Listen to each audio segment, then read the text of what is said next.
right. Right. Got it. Oh my god, who fucking clapped?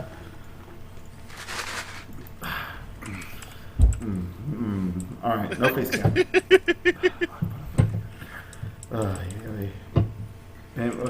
Okay. Well, we're gonna have a hot start.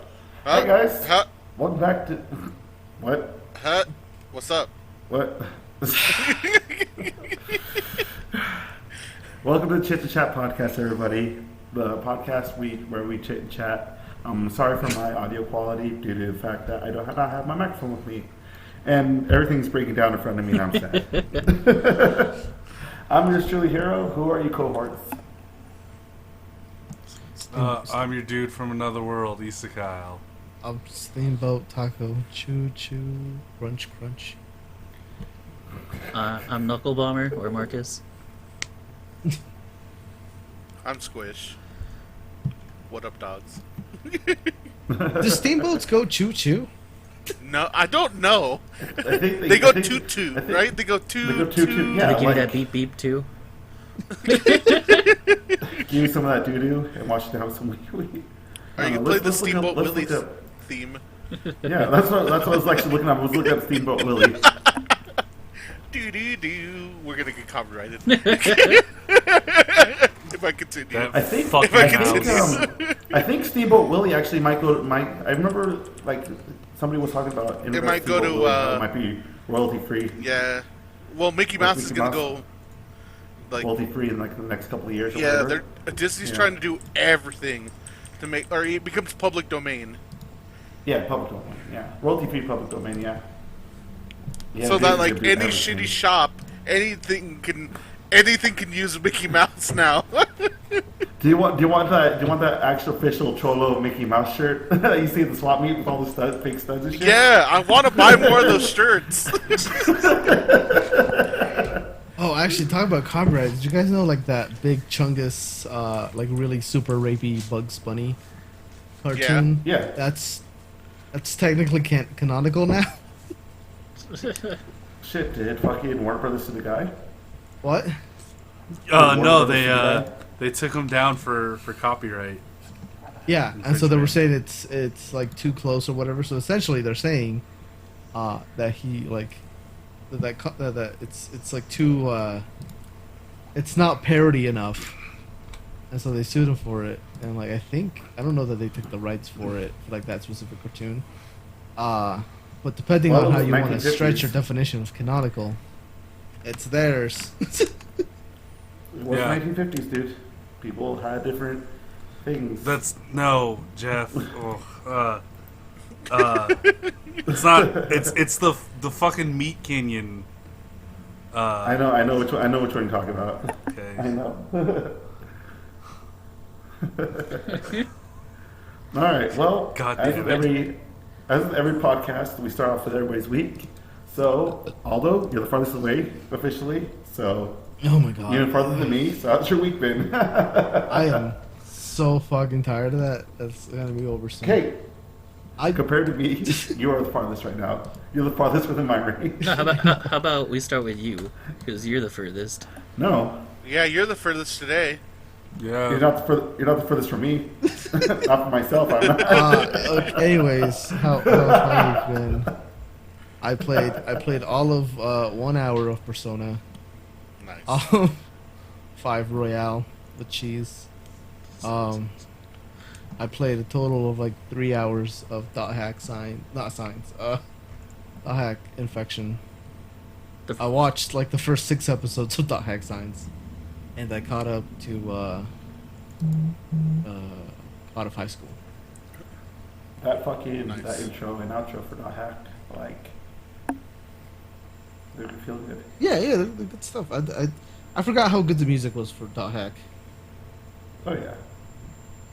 But I mean that's pretty much it. I mean I also started reading my Ninja Turtles comics, that I went like balls in on, and then never read. So I'm actually reading those. Is it sorry. No, say that. I was done. Go ahead. I was gonna say, is it like the old like Mirage comics, or is it like IDW? No, they're the new IDW comics. Okay. which I like a whole bunch. They have like I don't know. I think it's kind of like the Nickelodeon that first CG cartoon that I was like binging like a couple months What the ago. fuck? But like better because it's a little bit more adult. Yeah. So like I don't know. I'm thinking them. I like these ones a bunch. Anyways, I'm done now. That's it. All right. Cool. Awesome. Marcus, you're the second farthest. Oh, we're playing that game. Okay. Yeah, buddy. Let's see. Yeah, dude, I haven't done much. Played some Dead by Daylight.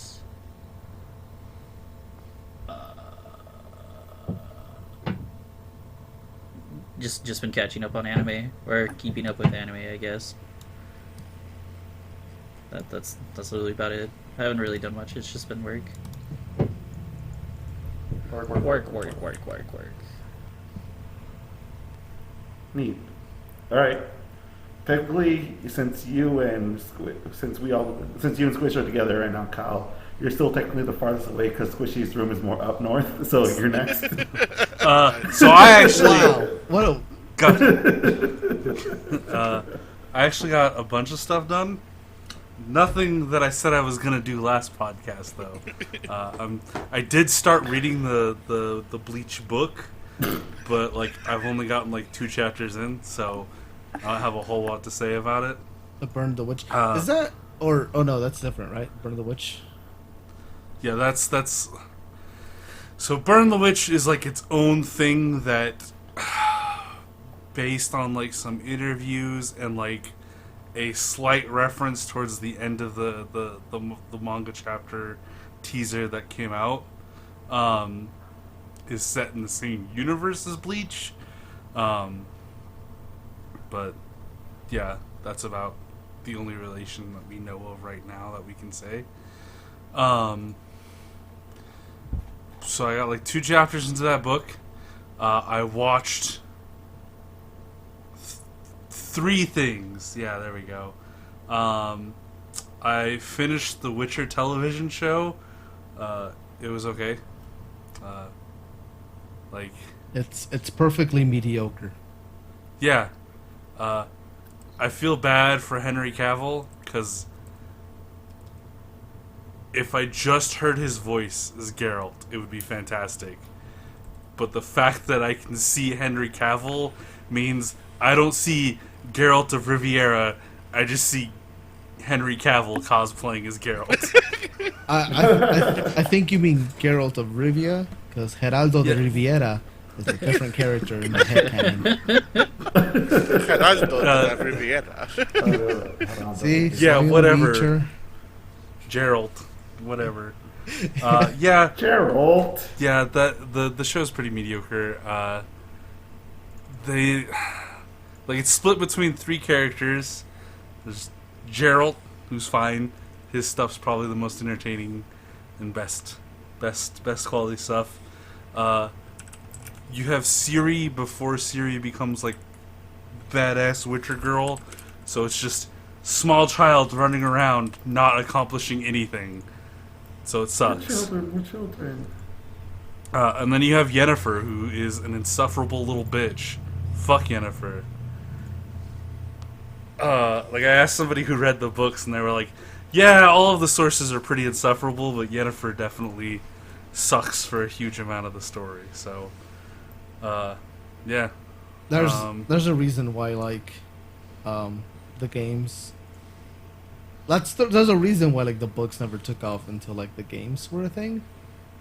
Because the quality of writing in like the games, specifically like 2 and 3, is like way better than the books.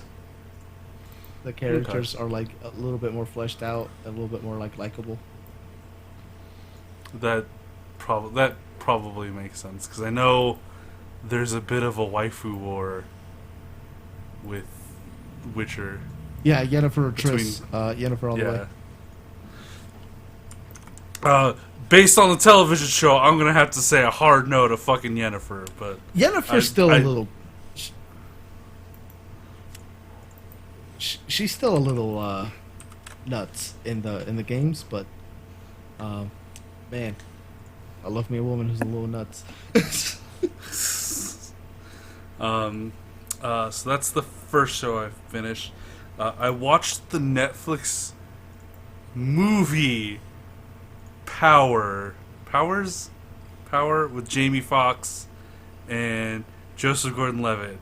When I first started watching it, I thought it was a TV show, and then I realized that the first episode of this TV show was 2.5 hours long, and then I'm like, wait a minute, this is a fucking movie, and I lied to myself. It does a thing. It's a movie. It seems like it would have been way better off as like a TV show to expand and flesh out a bunch of the characters. But it introduces a bunch of cool concepts. Basically, there's a drug that gets released out into the public that gives people a superpower for 5 minutes. So when you take the drug the first time, that's when you find out whatever your power is. And then if you keep taking it, you still get the same powers. It's not like a random power every time you take it. But sometimes your power really fucking sucks. Like how Johnny Storm turns into fire, but it's okay because he's got flame retardant powers as well, so he doesn't fucking light himself on fire. Nah, with powers, it's you get one power. So if your power is lighting shit on fire, guess what? You're lighting yourself on fire, and it's gonna be a bitch too. But only for 5 minutes. There's also right? Yeah, only for 5 minutes. Oh, okay. There's also sometimes your power is just you fucking blow up and die. So there's a risk factor to it. It sets up a bunch of cool shit, but because it's like a 2.5 hour movie, none of that shit really gets explored, and it's just Jamie Foxx helping this other black girl try and find his daughter, and then the movie ends with them finding the daughter. So, and that's like Finding Nemo with 5-minute superpowers? Yeah, basically. Oh, okay.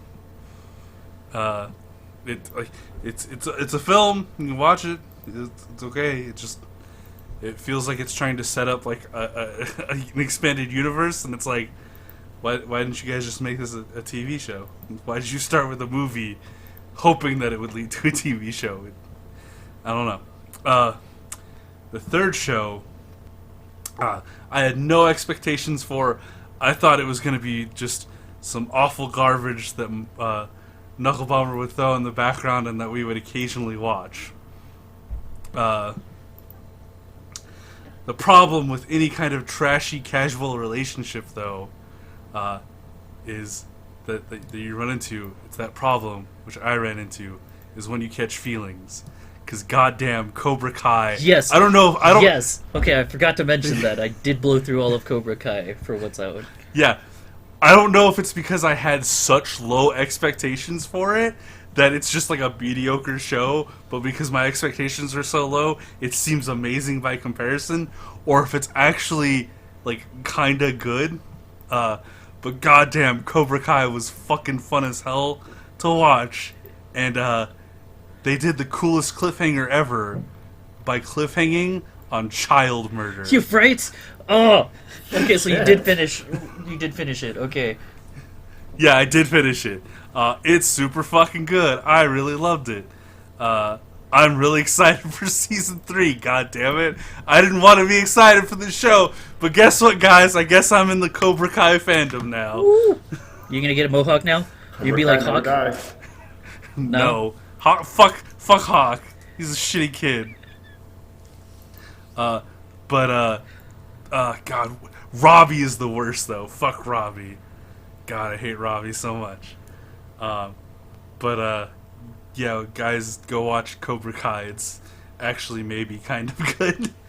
I'm planning on watching it. Yeah. Other than that, play a lot of Tony Hawk. Birdman. Did you catch up to where you were when we took off with the PS4? Yes, I did. I unlocked the alien. I'm in the process of trying to unlock Officer Dick, as portrayed by one Jack Black. And that's been my week. All right, Squish, All right. you're up. Squishy, you're up. What up? So I haven't done much. I've just been playing mostly. I played some Tony Hawk. That was pretty good. Just been mostly playing on my PlayStation. I'm playing some Fall Guys. Street Fighter 5 is free on PlayStation, so I've been playing that a little bit.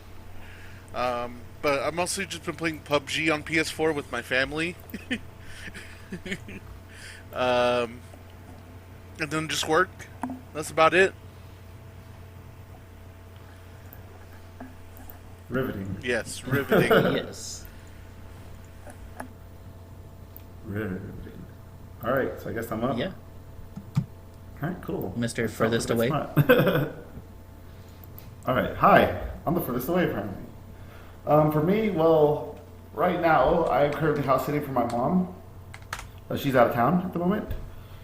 So I decided to take a few things with me and just kind of watch some things. Instead of catching up on stuff, I actually buckled down. I downloaded Amazon Prime Video on my Roku device, and I started watching the second season of The Boys. Yeah, the Traitor. boys. All I right. still haven't watched the second season. To not spoil anything. Sorry, Kyle, by the way. Traitor. There's a character that I fucking hate. Oh man, I think I know which one it is. I'm pretty sure you know which one it is. Like, there's a character that they introduced in the second season that I just fucking loathe. Like, I was like, yeah, this character is pretty annoying, but instantly after that, boom, hatred after a certain scene.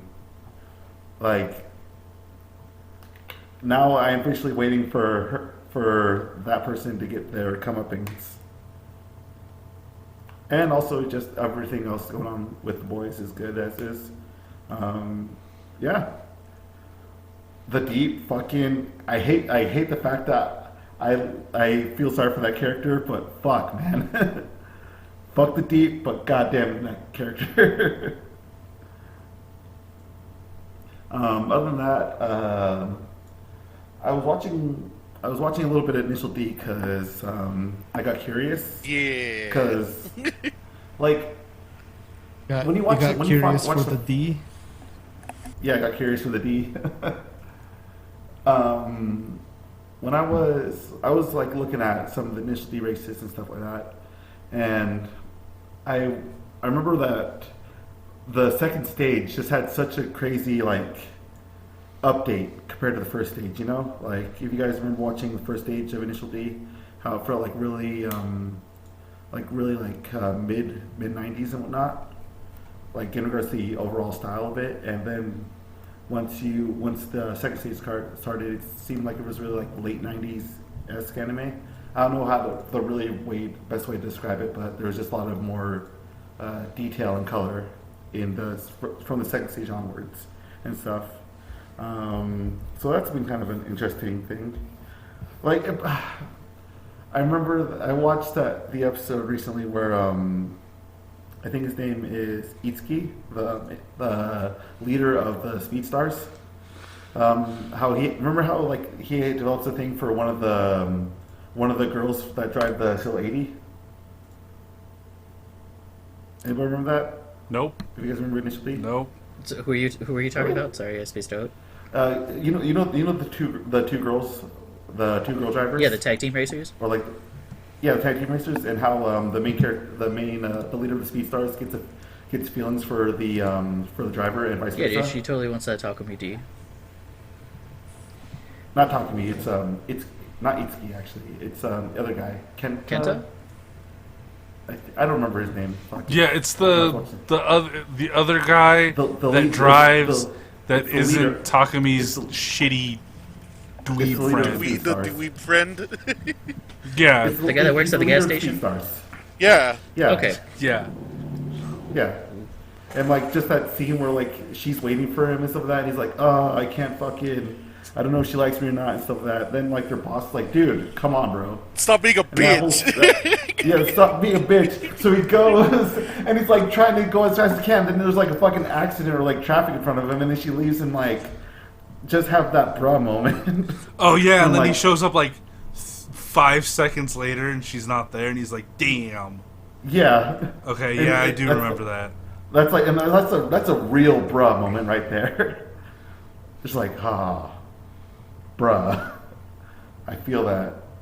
But I'm getting a rekindling to go back to watch Initial D again, because I feel like there's a few things that I missed out on. Yeah, dude. Like we watched a bunch Do it. with you. We watched a bunch together, Squish, back when Initial D was on Netflix. I watched it all.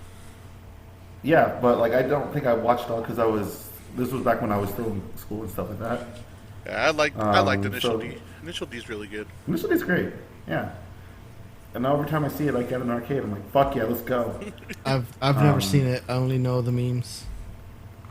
Deja vu. If you have a chance, you should watch it. Yeah. I'd love to Like, tell you how I do you- will, but really I won't. How do you feel There's about movies. How do you feel about There's old like school 4 anime? movies you can watch. Don't watch the movies. The movies don't have the music that we Yeah, need. that's I'd true. love to tell you I will, but I probably won't. There's so much shit I have to watch. So realistically, I won't watch it.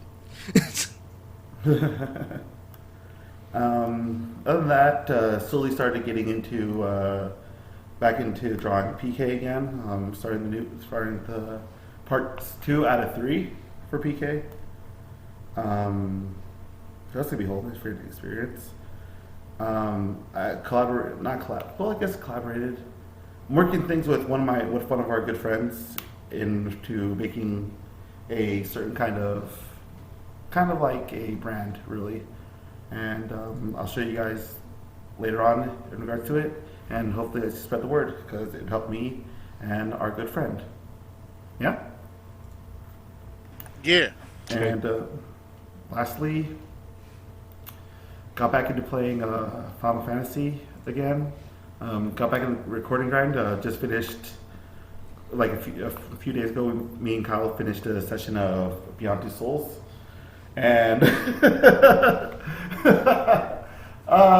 Yeah, man. there- Remember, guys, there's no politics in video games. It's totally apolitical.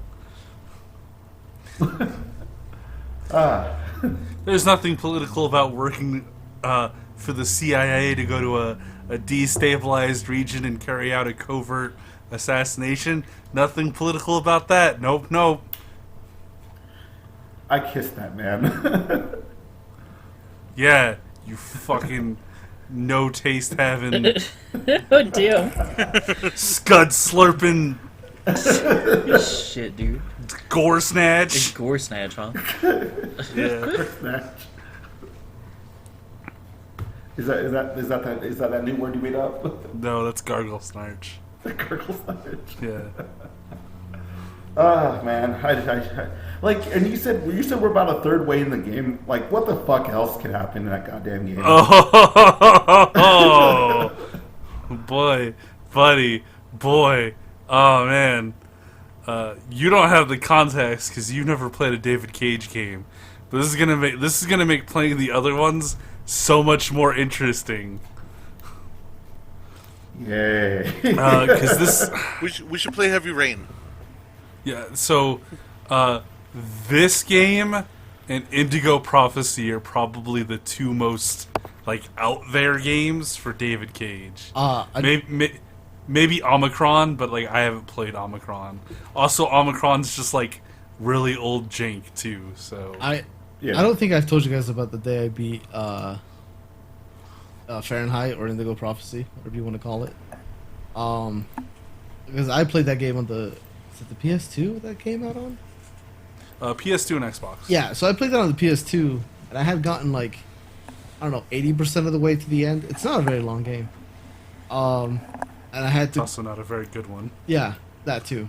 And I got, and I went and got like my teeth taken out, a couple teeth. I don't think it was just a tooth, and they fucking like gassed me like nobody's business. So I go home. In the game or in real life? What? What the fuck? In the game or in real life? in real life, just fucking. I have like a pretty good resistance to like laughing gas and all that shit. So they have to do it. So there's like no in between. It's like it either doesn't affect me or it affects me like hell. So while I was affected like hell, they did that shit, and I went home, and my parents were like, just relax, like play one of your video games. And I was like, cool. So I beat Indigo Prophecy. And I was like, this game is fucking bonkers. Oh. And like the next day when like I guess I sobered up, I was like, did I imagine that ending?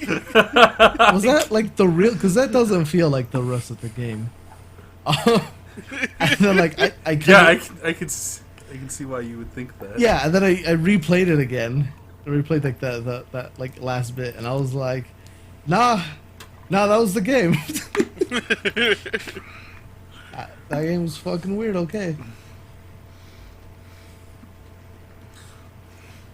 That's my story about Fahrenheit. What a story. What a story. A story. I mean, just It's a to let you story. know, got a weird fucking ending. It's like imagine your bog standard murder mystery, right? But then Right. like the last half hour of the film, it's the Matrix. I was gonna say it's like imagine like the first like 4/5 of the game or like your standard NCIS CSI episode. I think you get to the end and it's like the X-Files, but it's all real. You're like Mulder was right, and you're just like, what the fuck? I thought I was watching NCIS. Now I really want an NCIS cross X-Files. Oh, dude, that's I've wanted that forever.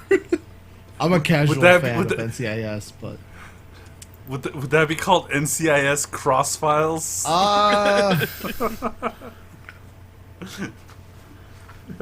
Cross Files? yes. Yes, absolutely. The most ambitious crossover fighting game since Marvel vs. Capcom.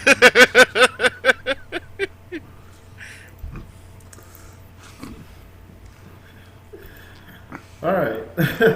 Older has a right. crazy mix-up game.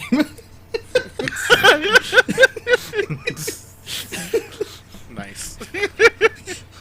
Nice. Totally Yeah, would be a man. zoner. You use the pistol to summon UFO to sister apparition teleports. It's crazy. Fuck.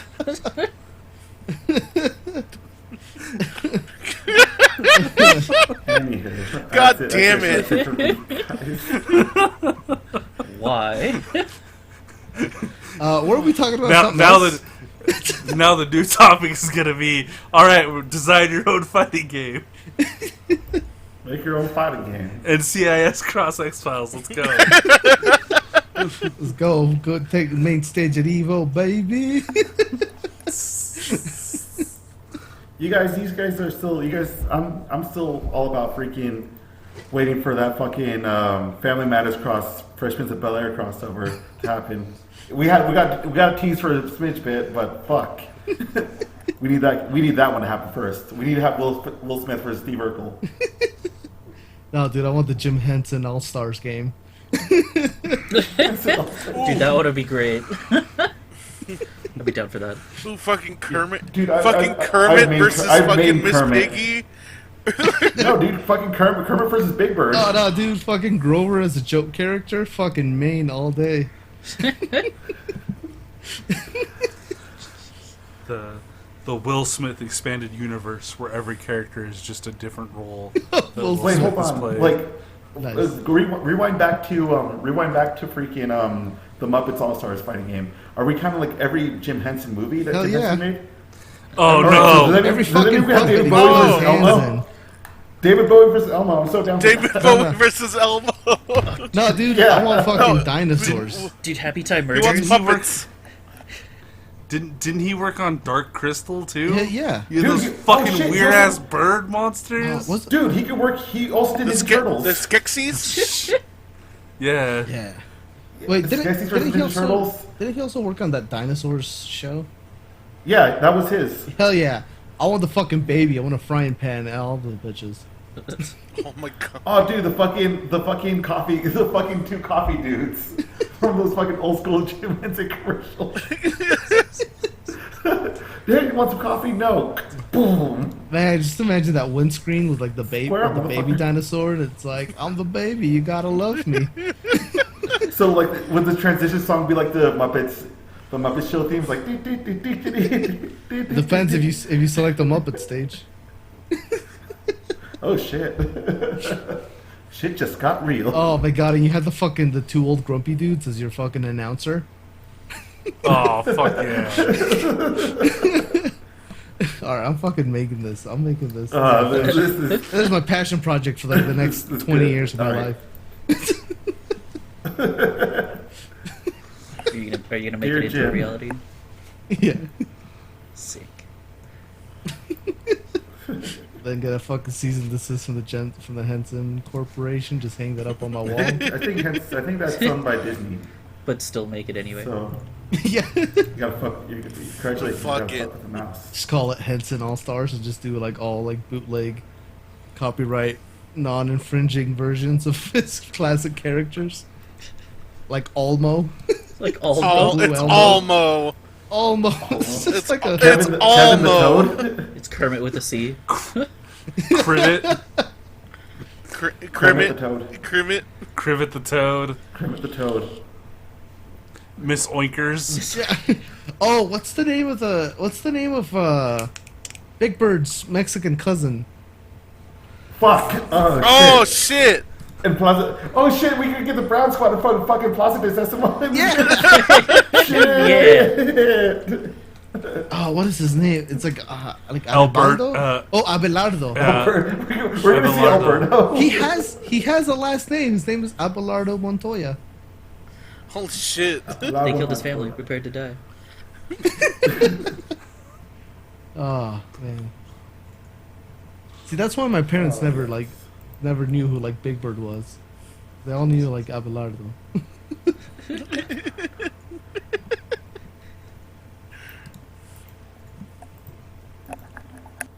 Okay, that's so. Oh man, one of the stages can be one of the stages can be like a fucking like a grave, and there's a fucking gravestone for Mr. Cooper. Oh my It's a god! fucking- it's a Oh fucking my stage god! hazard. Oh my god! Aldo. Aldo. So then, like, if you Oh, fought in like no. Rover's area, right? Would you just And, like- jump into the dumpster? And if you play as fucking, if you play as fucking, if you play as fucking, because Big Bird, he gets a boost there. Yeah. Oh my god, there's a fucking you can get one of your assist You are characters is awful. just You are all awful. Oscar the Grouch, and you just grab the fucking trash can by like the handle and you throw it at the fucking opponent. Because you can bet there's gonna be fucking assists in that shit. Yeah, there is. So then, I guess the Fraggles will be assist trophies or whatever. Yeah. Anyways, Oh my god! Oh, what we're talking I about? want to see that. We're hopping into the topics. Yeah, Jeff, did you have anything else to say about your week that we could sidetrack into? No, everything's good. Yeah. Henson All Let's hop into Stars topics, coming yeah. to you. 2040. Bet. Okay, although I have a new thing now for this week. All right, that picture. I need to make sure it's like Ryu and Cyclops with the extra Street Fighter.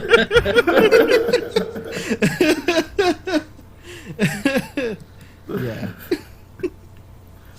Oh man, that fucking conversation gave me life again. Cross Plaza.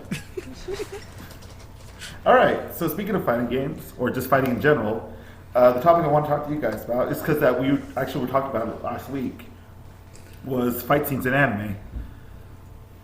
I know that we watched a lot of anime in our tenure of Weebs Yeah. during our tour. Yes. So for me, guys, starting from, we'll go with Marcus because I see Knuckle Bomber on the top of them boys. I'll have you talk about, on top of them boys. I want you to talk about like what your favorite fight scene is in any anime that you watched, and go to the detail about why you like it. Oh no, I want to know what you're thinking. Tell me what's on your mind.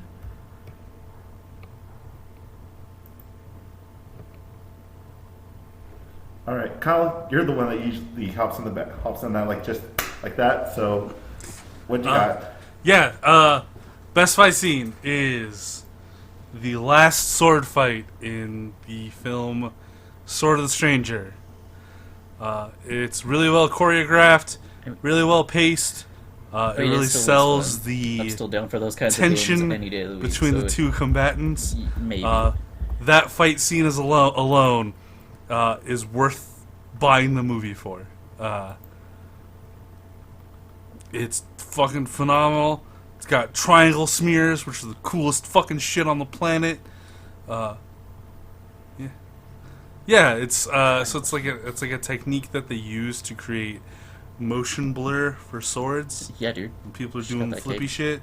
She's got that cake. You can see that technique poorly implemented in the Naruto fight where Madara fights like 8 bajillion dudes. So like they'll kind of animate it, but there's like a few scenes where it's supposed to be him spinning swords or a staff around, but it's not moving. They just have like the triangle smears in place, not moving or being animated, and it looks really fucking goofy. Another cool thing that they do is they pay attention to like the weather and effects. So like it takes place in winter, and so there's a point where like they're doing the anime sword clash thing, and you can actually see their breath fogging up their swords because they're so close to it. They'll also like ambush each other through like snow that's been picked up by the wind. They do the cool anime thing where they end up switching swords at some point. It's really good. Really intense. Fucking fantastic.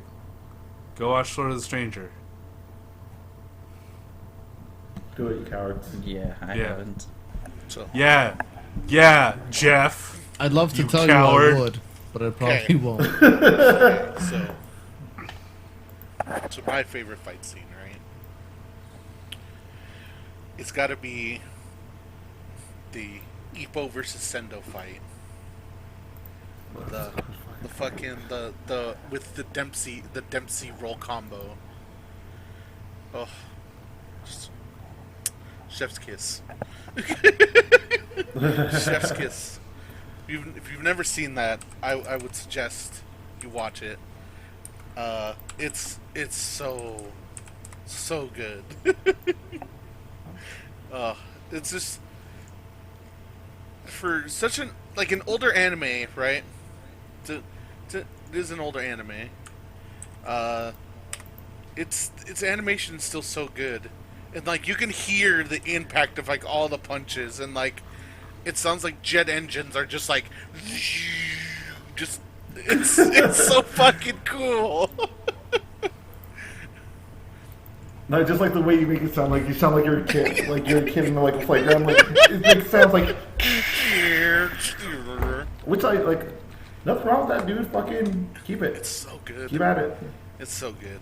That's all I have to say about it. You should, if you have a chance to watch Ippo, watch Ippo. It's so good.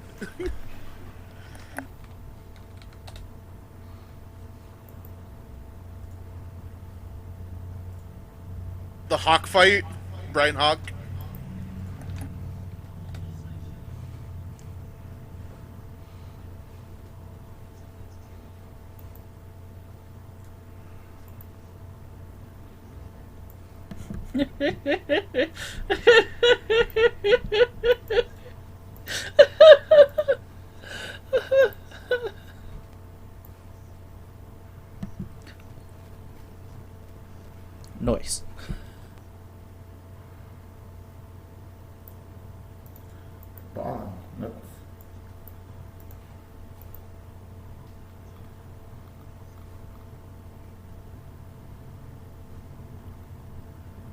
I will agree with that.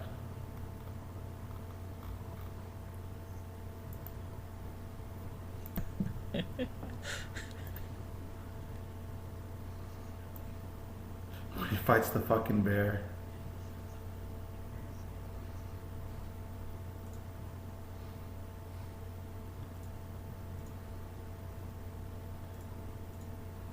Fucking try me.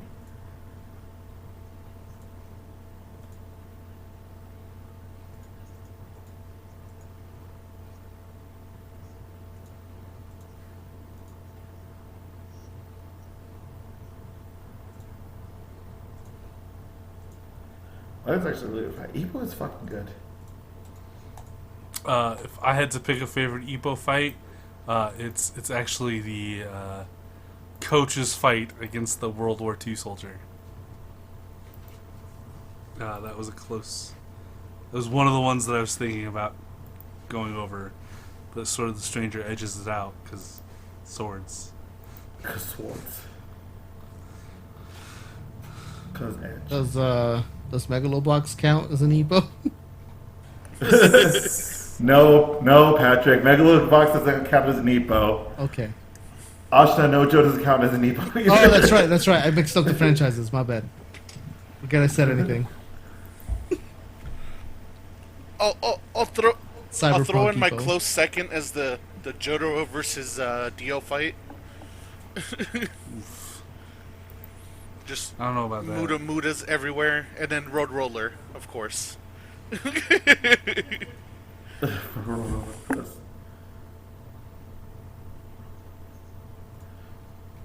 Ooh, yeah, that's a good fight. one.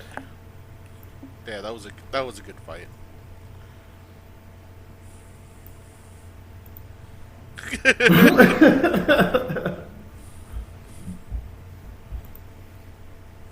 All right, I guess for me, huh? Well, there's one fight that I have enjoyed. Like, it's not from like Xbox. a really grandiose anime and whatnot. It's just standard anime Xbox fight. double S. Well, it's standard. It's just standard anime. The fight though is one. If you guys, I talked to you, Marcus, about Scryed, right?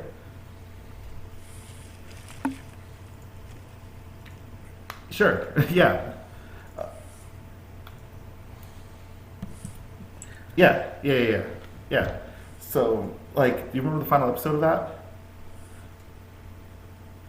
So, the final episode for Scryed, after everything that goes on, it boils down to like the final Yeah, right. episode, just focusing on the two main characters just fighting each other and stuff. So it goes like ridiculously out of proportion, and from like just it starts off as a simple, hey, here's our stage 1 powers. We're like, all right, cool, and stuff like, hey, we're going to stage 2. Hey, stage 3, fuck it, we're going to space and fighting. And then like it boils down to like the escalation of their powers and stuff into like them just essentially breaking down to them being both fucked up, them using like very little bit of the power and just like throwing fists at each other and stuff. And it ends with really with no winner. And it just seems like for the next few years they go back to fighting. They just continue fighting. Like it's been like there's like a brief time skip at the end of the series and it looks like they're still just fighting with each other. So it's one that I will not go back through the whole episode series to watch, but I'll just go watch that specific episode because I like it so much. For me, another fight scene. Fuck. Would have to go to freaking like. Would have to go to My Hero's All Might versus All for One fight. Like in regards to just that whole, just in regards to just the whole animation and with Papa All Might just doing that United States Smash and just making me risk my fucking residency in the U.S. if he died or not. The overall fight scene in that, the animation, just the amount of just heavy heavy lining in that whole fight scene. If you guys don't know what I mean, like essentially just what do you guys see in like in a manga or whatnot, just like the freaking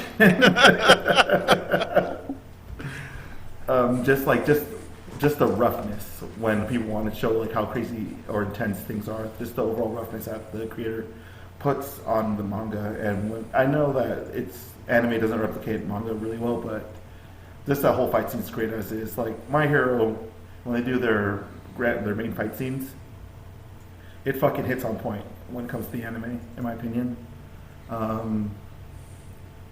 Yeah, this was a really fucking dope ass fight scene. Like there's a multitude of fight scenes we probably talk about in regards to just overall style and whatnot as well, and that's probably the best thing about like a lot of animes that we watch is that we can always go back and forth in regards to epic fight scenes.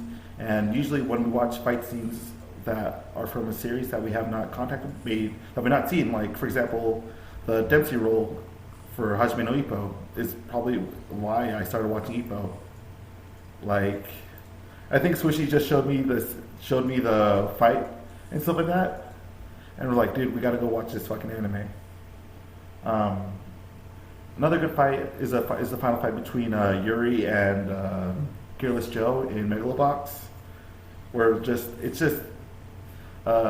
if you watch Megalobox, it gets to the point where you guys know what the assistance is for the overall gears. Or the gears, the thing that enhances punches and whatnot, and just kind of implements to the final fight that. Plus, you should be able to. No, I'm not gonna say any spoilers, but just watching it, it's really epic. Like, there's a lot of fucking epic fights in recent anime and stuff, and I don't know what's going on outside. I just hear sirens and stuff. What the fuck? Yeah, outside is being weird right now. Yeah, like. And I'm going to say this now because I did enjoy it, and it was hype. Was the Jiren Goku Frieza fight? Boo! That fight is trash. It was fucking hype. Like, it was hype as fuck. It was very hype. It was hype as fuck. It was hype. I'm thoroughly convinced that none of you actually watch anime. I don't. I That just fight say was I do. fucking garbage. No, man. You guys just think like fights are raves. Ooh, pretty lights, lots of motion, big explosions. Okay, that makes good fight. Hey man, if you have essentially a country watching this fight in a stadium, all right? If you have bars making this fight like a fucking actual boxing match. I literally don't care.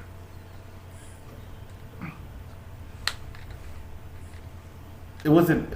No, that happens in Mexico. It was in Mexico. it happened They in Mexico. fucking advertise the big DBZ fights like boxing title matches.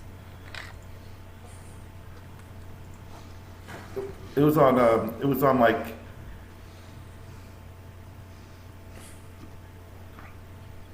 Yeah. There was like 30 people in your room just watching Dragon Ball.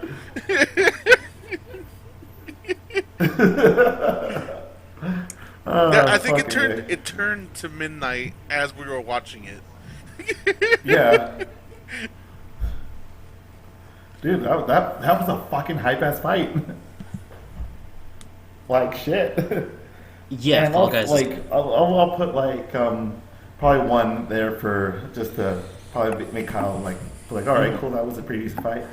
Is the Ryu Ken versus Bison fight in the Street Fighter 2 movie?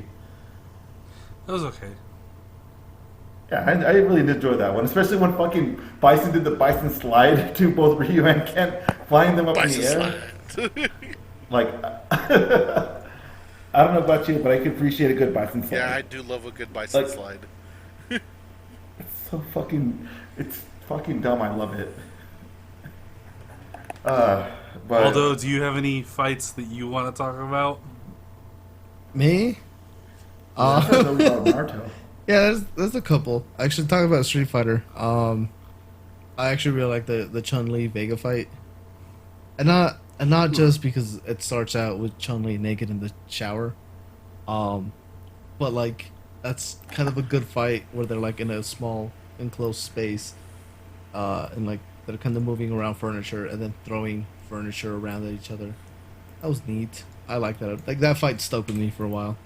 Um, and then also like, I don't know. For me, what was like the hypest fight, at least for me ever, like in anime, uh, it's the final fight in Full Metal Alchemist Brotherhood, where he fights. I mean, well, he pretty much fights God, and it's like right after he gets rid of his ability to do alchemy, and like he gets his arm back. Yeah, and granted that it's not going to be in like 4K. I mean, you still get that. And then like 1440p, he just fucks up 60 frames, God. and up to It's still just like a up fist to, fight, you and know, it's just 120. like, I mean, the animation's I mean, not it's great still- because it's they still do a big lot deal. of stills and they do a lot of cutaways to like Except for people on, like, cheering him on. a few things. But where like it's- emotionally, overall, it's- as like the it's still a great climax deal. of a fucking series, I can't think of like very many other fights that like carry that emotion and just like that fucking like, oh damn factor, because he's like, it's not only is he punching the shit out of God after he's lost his fucking like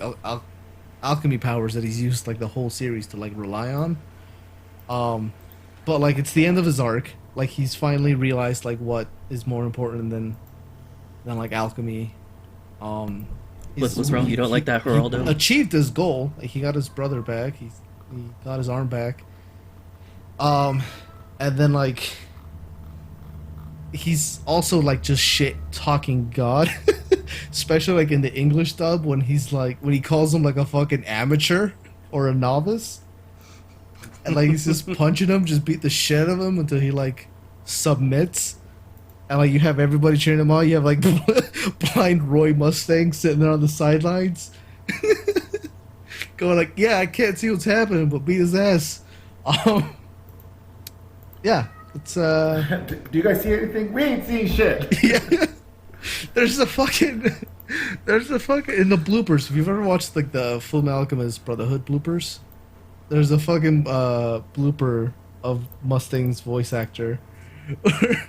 Where he's like, did he do it? Did he get his arm back? He starts crying. Yeah, and then from like Megalobox, that also had like one of my favorite fights. And it's not the Yuri fight; it's the fight where he fights the war veteran. He fights the cripple, and then it wins. But that's also another good fight. I think that apart from the Yuri fight, that fight had like the most build up. That's like a really good fight. Narratively. That's it.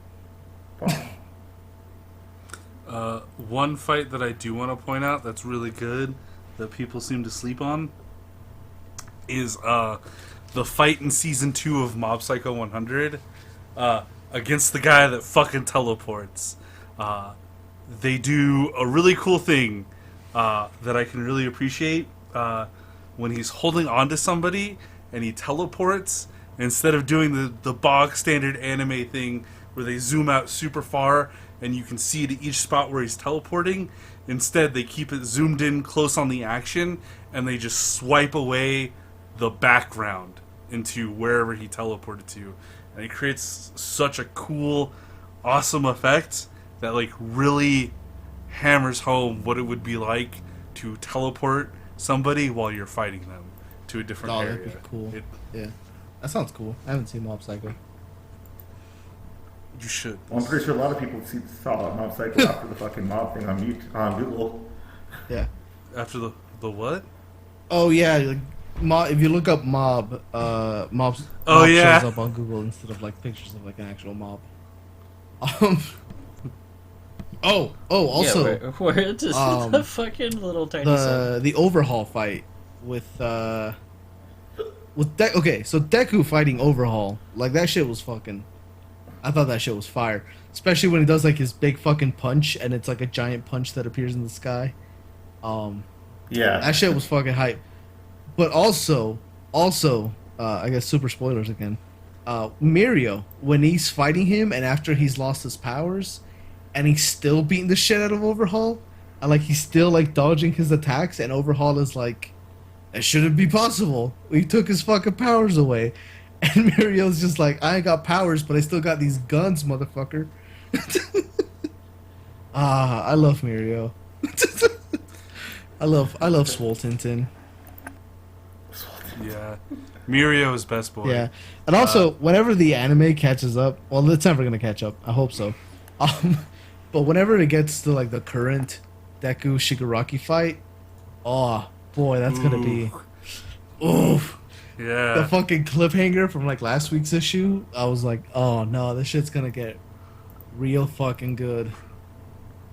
Oh. Deku just fucking saving pro heroes and fighting That'd like have Shigaraki. been fantastic. It's so you like, got the footstool and the oh tiny god, footstool. they're both like unlocking. They're both going like plus ultra.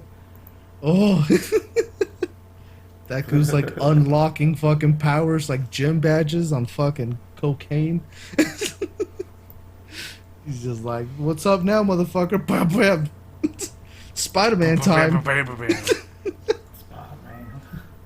Oh, so excited. One fight that I think gets slept on in My Hero is the Deku I think we've wrestled on this a little bit too much. the one after All Might versus All for One. Oh yeah. The one where they fight like in the Deku- street. Deku does a Yeah. Deku does a beautiful spin I said I kick. think we wrestled on I this. think- I appreciate his too spin much. kicks. Honestly, I think the All for One fight is a little bit overrated.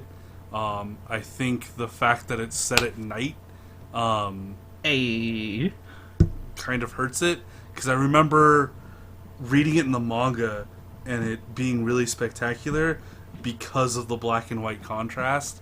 other ways to But make money. with it taking place at night in the anime, Yeah, the colors kind of drown it a little bit. Exactly. yeah, everything kind of feels washed out. Yeah, so. I think you're right though. The fucking Bakugo and Deku fights is really good.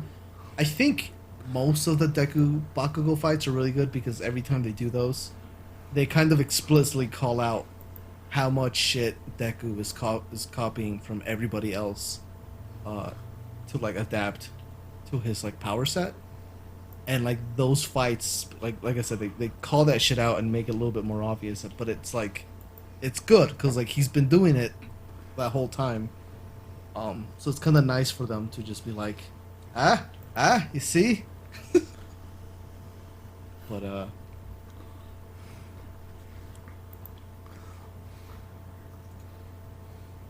oh yeah, when they blow up Yeah, the stadium. yeah. The big. That's some prime Sakuga. Yes. Yeah. That flame attack on the big flame attack. Oh yeah, and it fucking like blurs out the fucking line art. Yeah. It's really good. Also, It's super good. as stupid as I hate the filler movies, that the last like two, not Two Heroes. What was the name of that last one? The one we went to go see? No. No, that was Two The- Heroes. No, was Two Heroes. the one that came after that, right? Yeah. The newest one?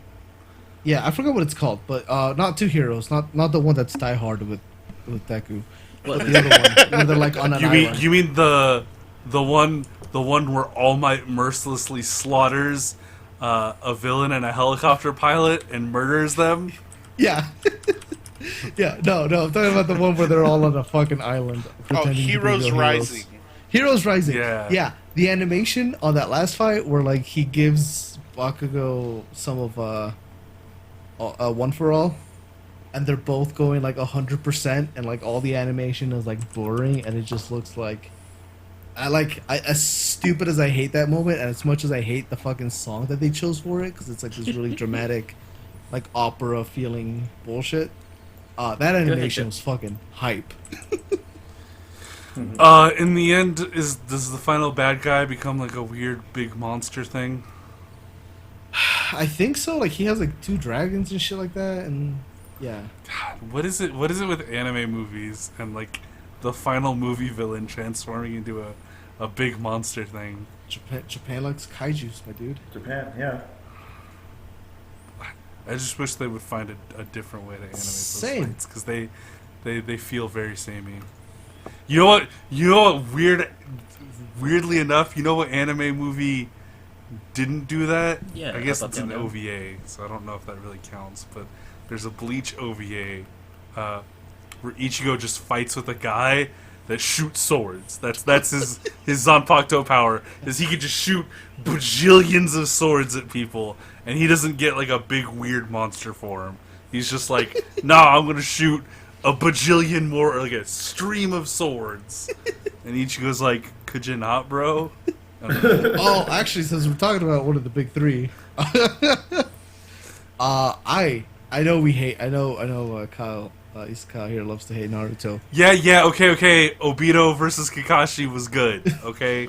Yeah, also, yeah, sure, okay, but also, my number two is the final Naruto versus Sasuke, but the fight I really want to talk about is the fucking Rock Lee versus Gaara, all the way from the beginning.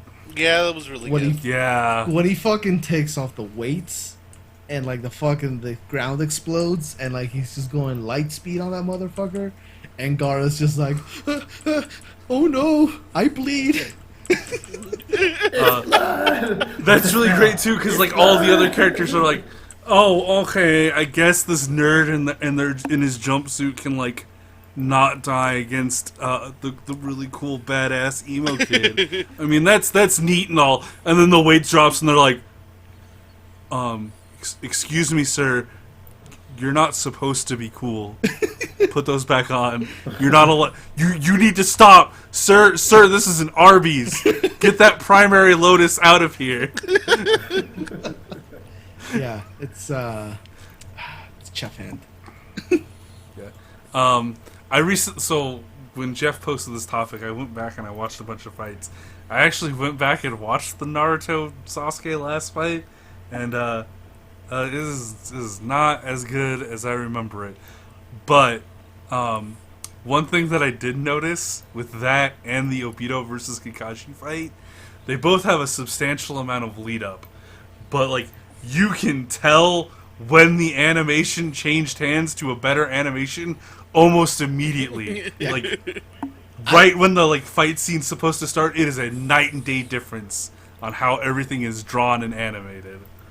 I think for me the thing I like specifically about the Naruto Sasuke fight is how much shit they're doing with like the hand signs again, because like Naruto's trying to like do hand signs and like Sasuke keeps blocking him, but then like they start doing hand signs and they have to like use the other person's hand signs to finish out their fucking I don't know, like what would you call it, like spell, Dude, that would sell jutsu out. casting.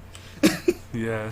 And like to me that shit was cool. I was like, I Mr. wish Jimmy we Jones would have gotten more of versus this. Like Kenny Omega, dude. you know, when they were fighting together, because that would have been cool to just see like Sasuke like fighting a dude with one hand, and then Naruto comes in and they do the hand signs together, and then like he fucking does whatever he needs to do. Like that shit would have been neato. You know, it would have been really cool if they had just cut Sakura out of that series entirely. Naruto Dude, he and takes you to Sasuke, Suplex City. Suplex City, That's the only dog. true pairing. Yeah.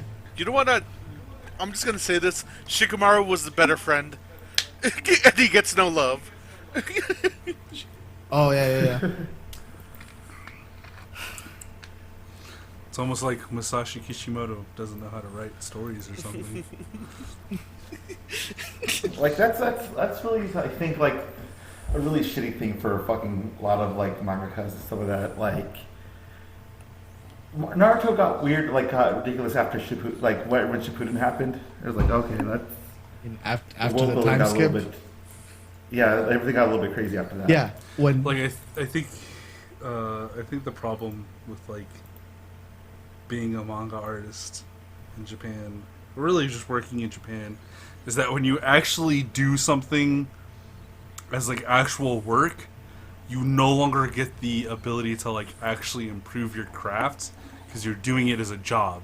Because you got Daddy Shonen needs his paycheck, Yeah. and you got to print that money every fucking week. Yeah. And then it's only after you've done your 10-year fucking huge ass series. So, like, what if it was, and you what if it finally was get to any go on other the wrestler? honeymoon How with would you your feel about wife? that? That you actually just get to like work on improving your craft instead of just Yeah. fuck it, yeah, sure, moon god fight That's- time now. Yeah, that's like the thing too. Is like Kishimoto had to like extend. I mean, everybody who works Shonen Jump or a successful manga comic always has to extend the shit that they're working on. And you can tell that like Kishimoto didn't know what to do to like expand it, so he just filled it with lore, and like that's what took center stage after Shippuden was like the lore building of the world, and that's why you started getting like Ninja Jesus bullshit. And then like you can tell that that's kind of what stuck with him when he started working on Samurai 8 or whatever he called it, because like right from the get-go it's like just a shit ton of lore that doesn't matter because like we barely focus on the character, as opposed to like the beginning of Naruto that had like especially the manga had some I really think that's expressive art, and it was like really character focused, and then like all that shit like kind of went away after that, and that's when he got assistance, so he was just focusing mostly on like the story, and like so the art got really kind of like static, and it just kind of lost a lot of personality. But anyways, this isn't the Fall of Naruto podcast. Yeah, there's more. God, I can't wait for the day we get to do that. I'm gonna be so fucking hyped. Hi, Well, my name's Issa Kyle. Welcome to my Naruto is actually way shittier than you remember TED Talk. Hey man, it's got its fans, so that's something I really appreciate. And Yeah, man. Twilight has its fans. So did Justin Bieber. That means nothing. Shut up. You like Naruto, and you should feel bad. I will Like, before we it's move on. probably I will just say Naruto knew like the one thing Kishimoto was still good at towards the end was like making emotional moments that come out of fucking nowhere, and you're like, wait a minute, why am I crying? Because Ninja Jesus got to see his parents in his fox spirit soul bullshit in a cage in his stomach. God damn it. Like, I think I'd be more than fine if like Shippuden didn't go like all crazy alien Jesus on it, and instead just like stuck with the whole Nine Tail stuff mostly. Yeah. You know, Yeah. like it's which I think like it's one of the hardest things for like the comparisons between like say Eastern comics and Western is just that like you can like you have for like Spider-Man you have so many people that are writing different Spider-Man stories, you know, and then like you probably judge a person by like how well they written for one Spider-Man story to like another one, you know, or like Yeah, hey, they well- might be good with this one. Well, the Or like for manga, yeah. I mean, Go part for of the difference comes down to like when you talk about Western comics, especially like the big two. The big difference is you usually have like an architect, who Yeah. like guides the direction of a lot of shit and kind of helps keep writers and artists on track. Or like with manga, you don't really have that. You maybe have an editor, but like You have an all that shit editor. falls on. Yeah, all that shit falls Like, on. yeah, the but like writer. in regards to the editor and stuff like that, like for the most part, like it's like what happened with Akira Toriyama in regards to the whole Cell arc and stuff. Like his editor was giving him questionable advice and stuff like that, which made like while Cell arc, you know, it very ranges between everybody on how whether they really like it or not. The fact that hey, the guy was like, hey, these characters are too pretty and stuff like that. You need the ugly character. Hey, this character's too ugly. You gotta make him like kind of in between and stuff. Just kind of like a lot of the editor assistants in the cell arc made everything a little bit more different than I believe how Akira Toriyama wanted it to initially be. Well, I think And- Toriyama lucked out by only having like one editor. Yeah. That's something that I would like to know about, that I don't think we ever will, about the process of Bleach. Because I feel in my heart, and maybe this is just because I'm real angry that people act like there's a huge power gap in quality between Bleach and Naruto, but like I do feel that like Kubo probably had like a really shitty editor that didn't let Kubo play to his strengths. Nah, especially because like the thing about Kubo too, as opposed to like not Toriyama, Kishimoto was like you could see Kubo's art like improve too. At least from what I saw, like his art was getting Yeah, way like better you towards the see, end. you could change it. You see a change from like the first manga to Bleach to like when they're in Hekamundo. I'm Yeah, well, sorry. like the artwork definitely improved, but I meant like more so storytelling wise. Well, yeah, but that's like what I'm saying though. Is, like, you I'm could sorry, tell that guys. like That gas was he just was so improving. bad. I was just At least in one aspect. I So I think spaced with a out. good It was editor, just so bad in here, dude. he could have improved or continued working Just- towards like his strengths, Yeah. Yes, I am down for that. as opposed to like Kishimoto, who like I feel was like. It's so bad. It's so bad. I mean, his art was like solid at the beginning, but he obviously did not have the experience to keep that level up, so he had to get assistance. And then like Yeah, his like, editor was like, what's- "I gotta make this shit last a lot longer." He's like, But this is a thing Like, about. wasn't Naruto Kishimoto's first manga? Like, first official manga? I think it's Yeah. his first official one. Yeah. Yeah, it was.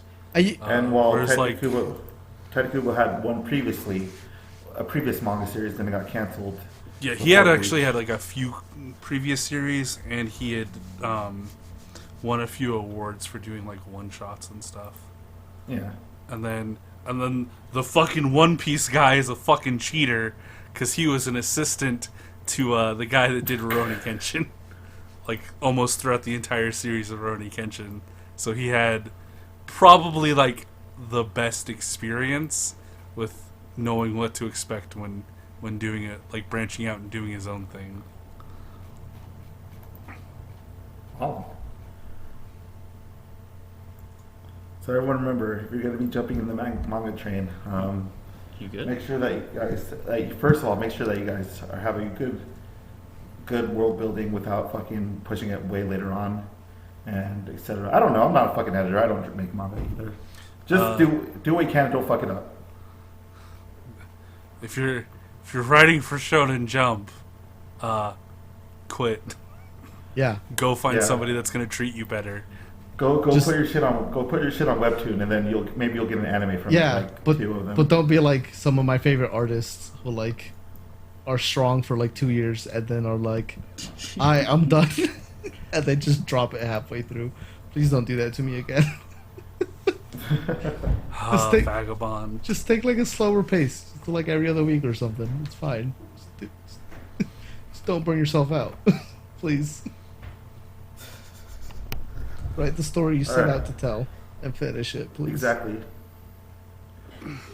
Don't berserk it. Berserk's still going. It's still going, but how long? It should have ended a long ass time ago. I don't know what the story behind it, like the huge story behind Berserk is. Like why? No, you know why Berserk takes so long? Fucking look at that dude's art. Look at Mira's art. Go fuck yourself. That's why it takes so fucking long. Yeah. I thought it was because of this thing with Idolmaster. Like that's a fan thing that we all fucking joke about, but Or you know, legitimately look at his art because like that shit would fucking take forever to draw. yeah, or you know, also don't be like Gantz and then give me like a really cool space battle royale game thing, and then you turn it into giant horse-looking aliens. Yeah. Gantz, why? Clones. There's like I mean, clone love at least- triangle. Ugh. At least Gantz got to finish. Like, the only media that I can find that has Musashi Miyamoto in it is Vagabond. You know why that series stopped? Because the manga artist was like, no thanks, I'd rather coach Little League Baseball. And now he just doesn't... The series is dead. He just doesn't work on it. He's like, nah, I like coaching Little League more. So, it's just done. Also, for any aspiring, I want to actually just bring this up. For any aspiring manga artists, also, do not try to fucking touch girls. Don't be a creeper pedophile person. I think that should be a given at any time. Yeah. Like, do not. Not Just just don't do not it. just manga artists. Not, Like not anybody. just Don't do it. artists, Just don't just do it anybody in anywhere. general. Like, you heard about it. What happened with the act age guy? Yeah, right? yeah. Wait, who? Yeah. Which act age? Yeah, which really sucks because like it was a writer and an artist, and now the artist is also kind of fucked over for his association with that shit. So like, because they stopped printing it, they stopped running it. And sure, like that's good. That's a good step, but also that really fucks over the artist who was like, I'm assuming was innocent in all this. Because like now all their work is kind of like hushed over to the corner. Tainted. Yeah, it's tainted. It's a Yeah. bad association. Like with it's definitely one of the problems of like hating the artist, not their work. Especially in like when it's like a group effort and somebody does something super shitty, but the rest of the people were like, "Fuck, Yeah. fuck you, dude." Yeah, can you imagine? You're like, hey, artist, what have you done for like the last 5 years? And they're like, you know that, it was this book called Act Age. Oh, is it the book that was written by the pedophile? I'm like, yeah. Are you the pedophile? No. But I just did the art. Okay, I just did the art. I only did the art. It's really good art. Look at it. They're like, oh, we can't because we can't find it anywhere because it's been hushed. That's fine.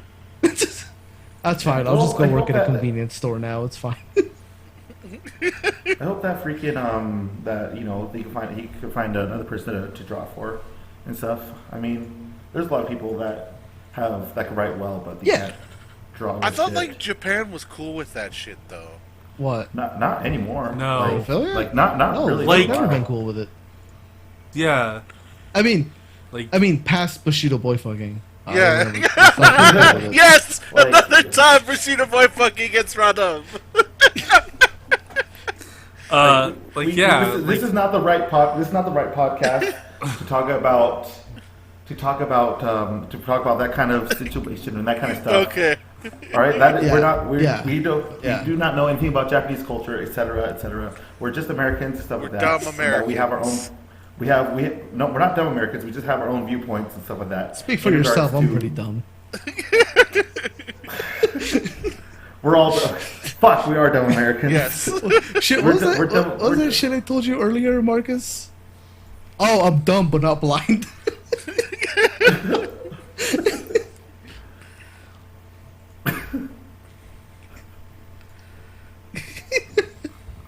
I was like, I'm stupid but not Show. blind, Marmar. Can't do that to me.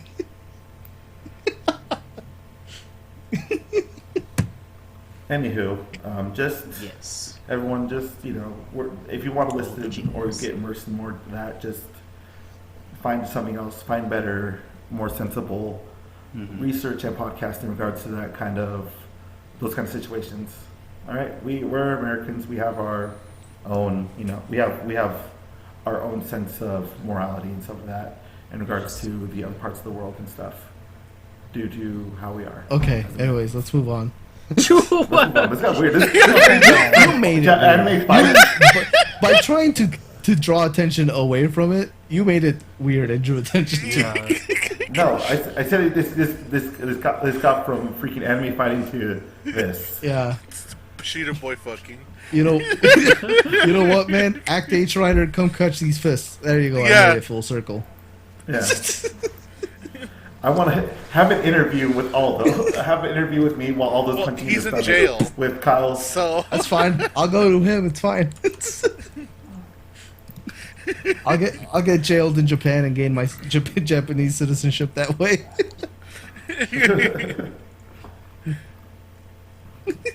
All right, let's go. Let's hop into news. Right? Okay. We're still in Japan, boys. So, I turned 31 this year, and Mario turns 35. woo, Jesus Christ, I'm 4 years younger than Mario. Holy shit. Mario. I love All right. Mario. Existential Yeah. crisis aside. Existential crisis aside, and rekindling, parts of my childhood, Nintendo announced a few things for a surprise direct. Well, not really a surprise direct, I guess, but just essentially specific Mario Direct, and which released a lot of Mario stuff. First, the biggest thing is that Mario 3D All Stars is coming out, which consists of 3 games that two of which people love, and one that's very I love all 3. wishy-washy. I love all 3 also. I like. Although Although, I like one of what do you them. got to say? Which one, though? I like Mario Galaxy. You don't like 64?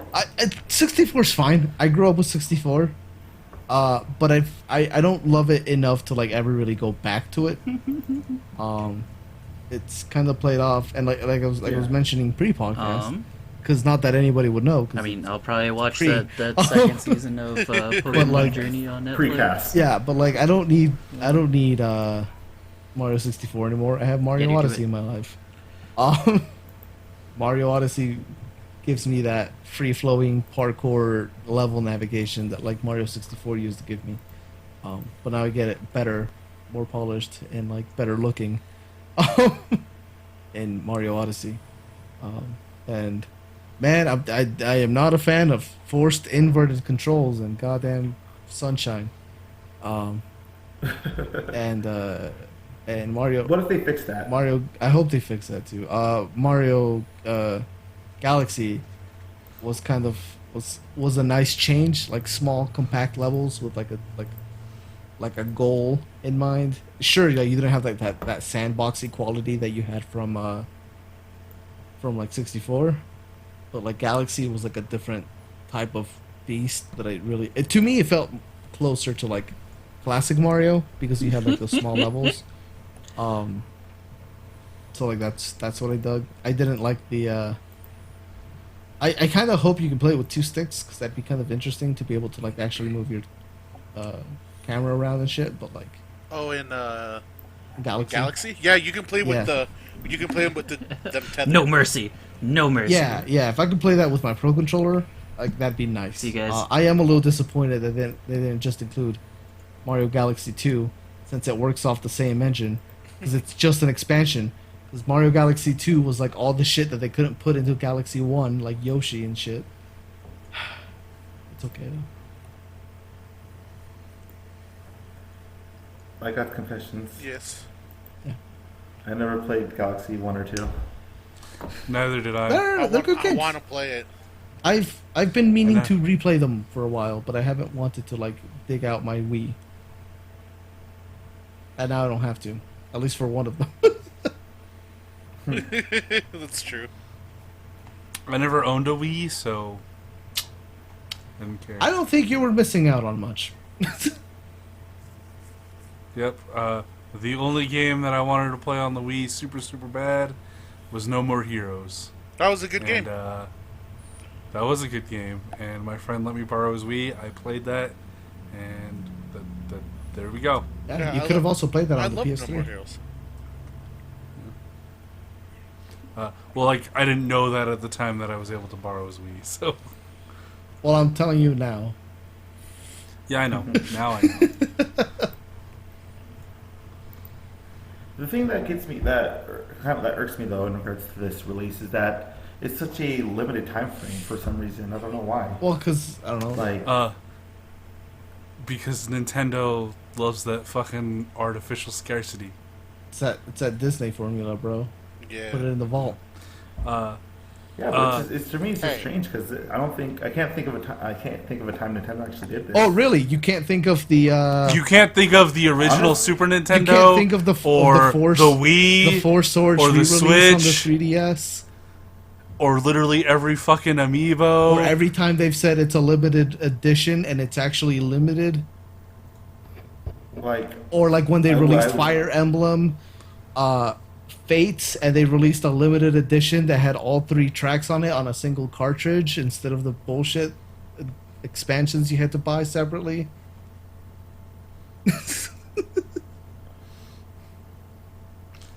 Get your ass blown out, Jeff. What? Oh, okay. that was legit. That was ow. I'm just saying they've done this shit quite a bit. Yeah. Like I was like just asking. What the fuck, guys? Why does guys- why does his ass need to be you guys- blown out? You guys- Yeah, you I guys was just, on like, board No, up that's- until that that's- point. You No, guys just- that's what we did to Jeff. It just blew He his was like, ass. I don't remember. And then me and Alden were like, oh yeah. Like I was just telling you guys, like I really can't think of, I really couldn't think of times. And stuff like that. I think it's just like. Well, I'm real bitter about a few of those. Yeah. You guys, How about their constant you guys- refusal you to like guys- remaster games so that we could have You a guys just, like, fucking punch- F-Zero you guys just game punch me that in the is on stomach a for no current reason. fucking console and not just fucking landlocked on the GameCube, and now costs like $200 if you want to play a good F-Zero game. Instead, you have to go play some other bullshit like maybe Wipeout or something. I don't know. Yeah. I'm gonna throw out a really fucking hot take here. Nintendo is just as shitty as every other game company. Fuck Nintendo. Fuck them for doing this limited fucking release bullshit, and fuck them for having the audacity to just release 3 fucking ROMs with upscaled assets, and that's it. Hey, There's no reason this game should be like. There's no reason this collection should be $60 fucking dollars when you have like Crash Bandicoot and Spyro being rebuilt from the ground up and then still being sold at a discounted price. I would pay $6. Fuck off, Nintendo. I'm not like I said. I'm not in regards to 64, yes, but Sunshine and Galaxy still do hold up and stuff like that, you know. almost. Well, it's like with Wind Waker, you know. No, Wind Waker, it's not like- GameCube Wind Waker still holds up to now. yeah, Wind Waker, yes. I don't think Sunshine still holds up. Like that's not the point. The point is that these are 3 games that have minimal adjustments to them, and that doesn't justify a It is- $60 price tag. It is the most minimal basic effort. Yeah. This is the equivalent of like giving your sibling a birthday card on their birthday. My siblings give me. But did they also give you a gift? They give you gifts, Jeff. They give me a birthday card. Yeah, but like if that's all you got all the time, like you only ever got a fucking card.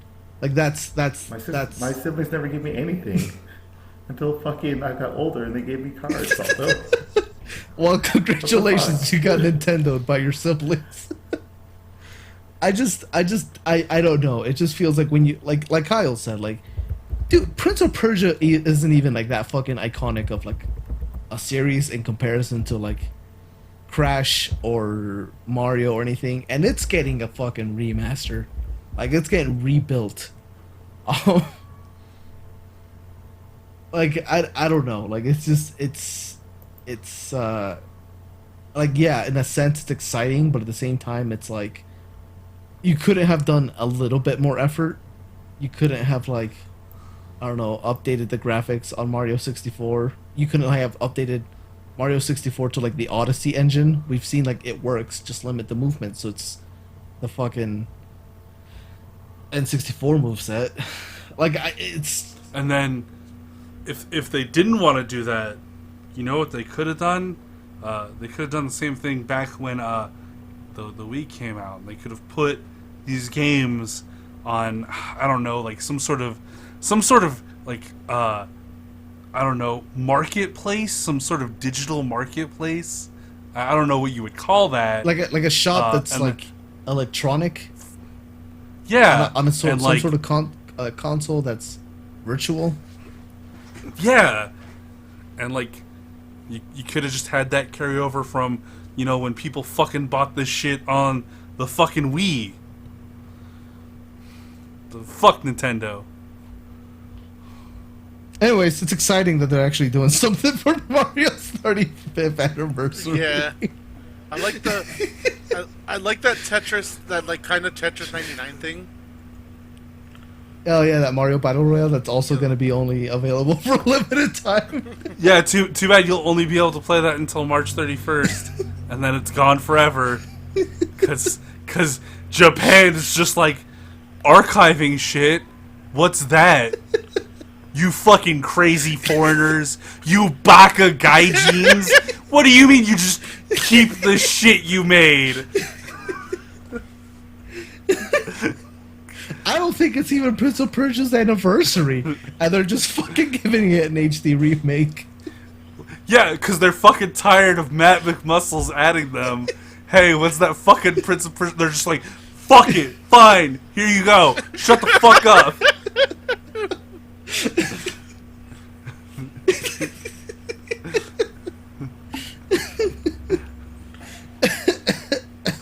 Oh god, I hurt.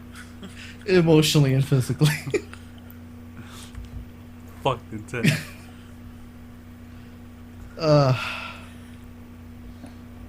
But yeah, And I'm a fanboy. I can't deny it. oh no, me too. That's why I pre-ordered it. I was excited for this. Sons of bitches. I'm excited for this.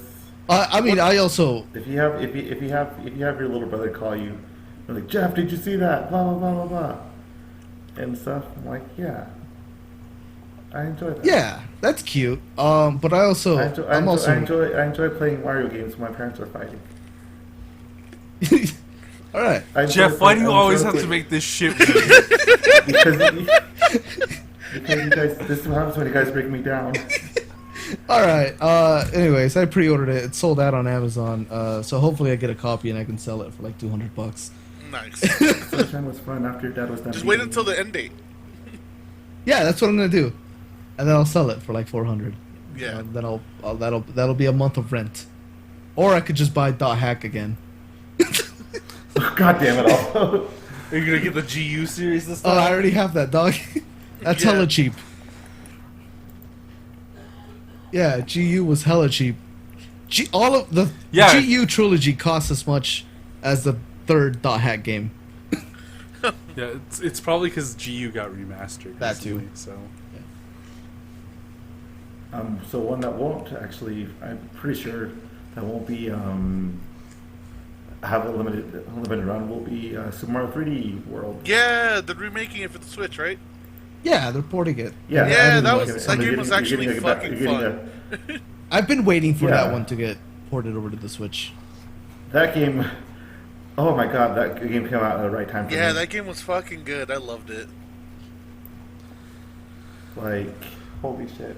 Now, the only other game I want them to come out with is fucking Xenoblade X, and that'd be fucking great. oh, What the fuck? What's that? okay. What? Okay. What else did they? Okay. What else did they A say? clothing line. Oh yeah, the shoes, right? The shoes, With yeah. Puma, The the Puma Puma, Mario. Marios. The Puma Mario? the crazy freaking Mario Kart thing. Oh yeah, the Crazy Oh, the expensive ass fucking toy. I'm not gonna lie, that actually looks Kyle, pretty we fucking buy nice. Kyle, we buy figures. We can't say shit about expensive toys. That one actually looks fucking neat, just because of the whole concept of like it's augmented reality. have no right. Mario Kart. We have no right And that's to that's yell the about problem. expensive toys. It's like $100 for a neat gimmick, which is Nintendo's MO. I've paid more for less. guess Right? how much the shoes are. How much? Probably like $200, and they're only available until March 31st. They're 125 and they're sold out. Goddamn.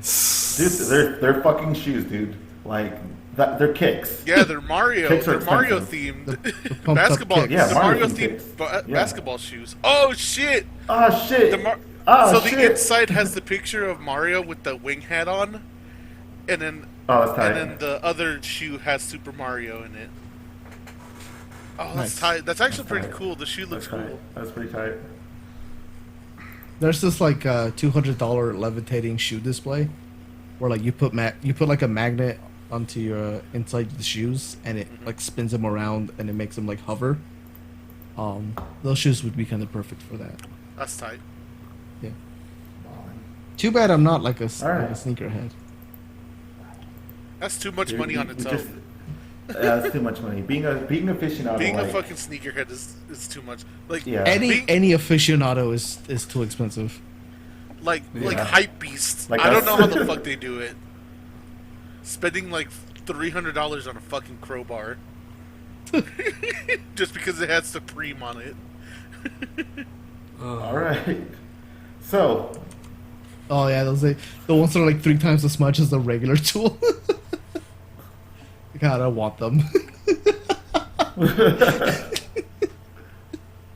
I want them just so I can never use them. So if somebody's like, I need to borrow your screwdriver, I'll be like, don't even fucking touch it. Costs too much money.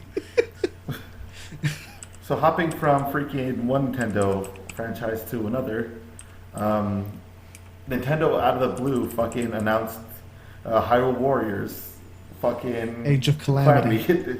Age of Calamity. It's Calamity. it's the fucking. I'm just excited. I finally get to pilot that Zelda booty.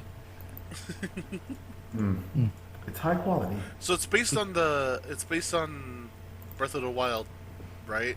Yeah. Yeah, it's based. It's a Breath of the Wild. prequel. Yeah, it's So- specifically that big war that they only show in cutscenes and talk about every once in a while that we never really got to experience.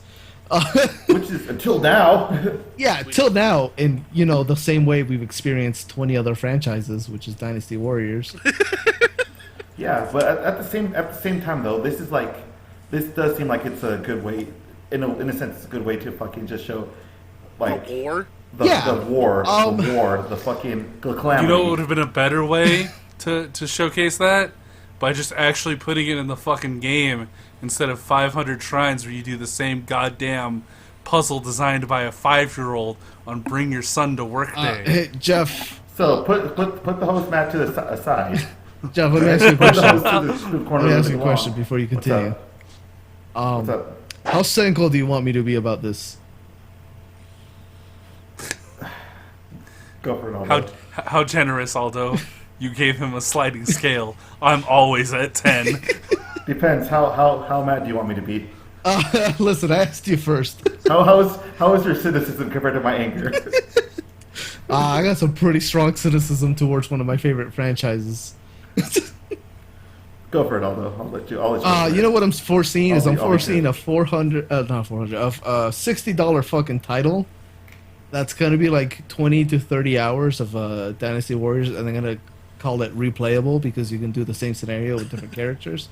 But I'm only foreseeing like less than 12 characters at launch, and then like overpriced DLC to maybe get some other characters in it.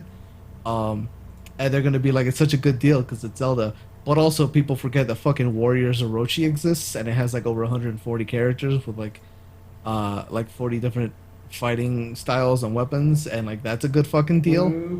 But hey, just throw a Zelda skin on it, throw a cute gimmick here or there, and force feed it to me at $60 because I'm gonna buy it because I have a hard on for that Zelda booty, and I'll buy it. I won't be happy about it because it's a bullshit fucking deal. And they're not gonna release a fucking like definitive edition with all the DLC included, because Nintendo's in charge of that shit. And we might get one in the next console generation, but certainly not this one.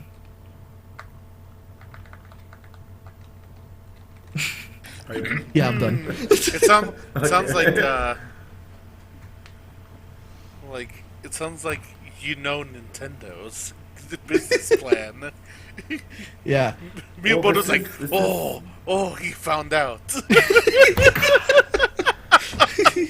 Oh, Aru Dogobisu from the Chits podcast. He got it. He's on to us.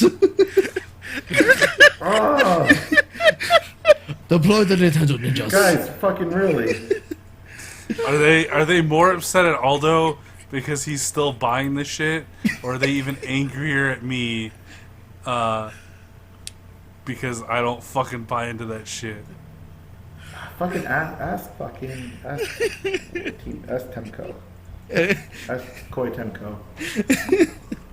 Alright. Listen, man, I want to like this because I do want to like it because it is Dynasty Warriors. I love my stupid Hack and brainless, slash. yeah, kill like 1,000 dudes and not even break a sweat like gameplay.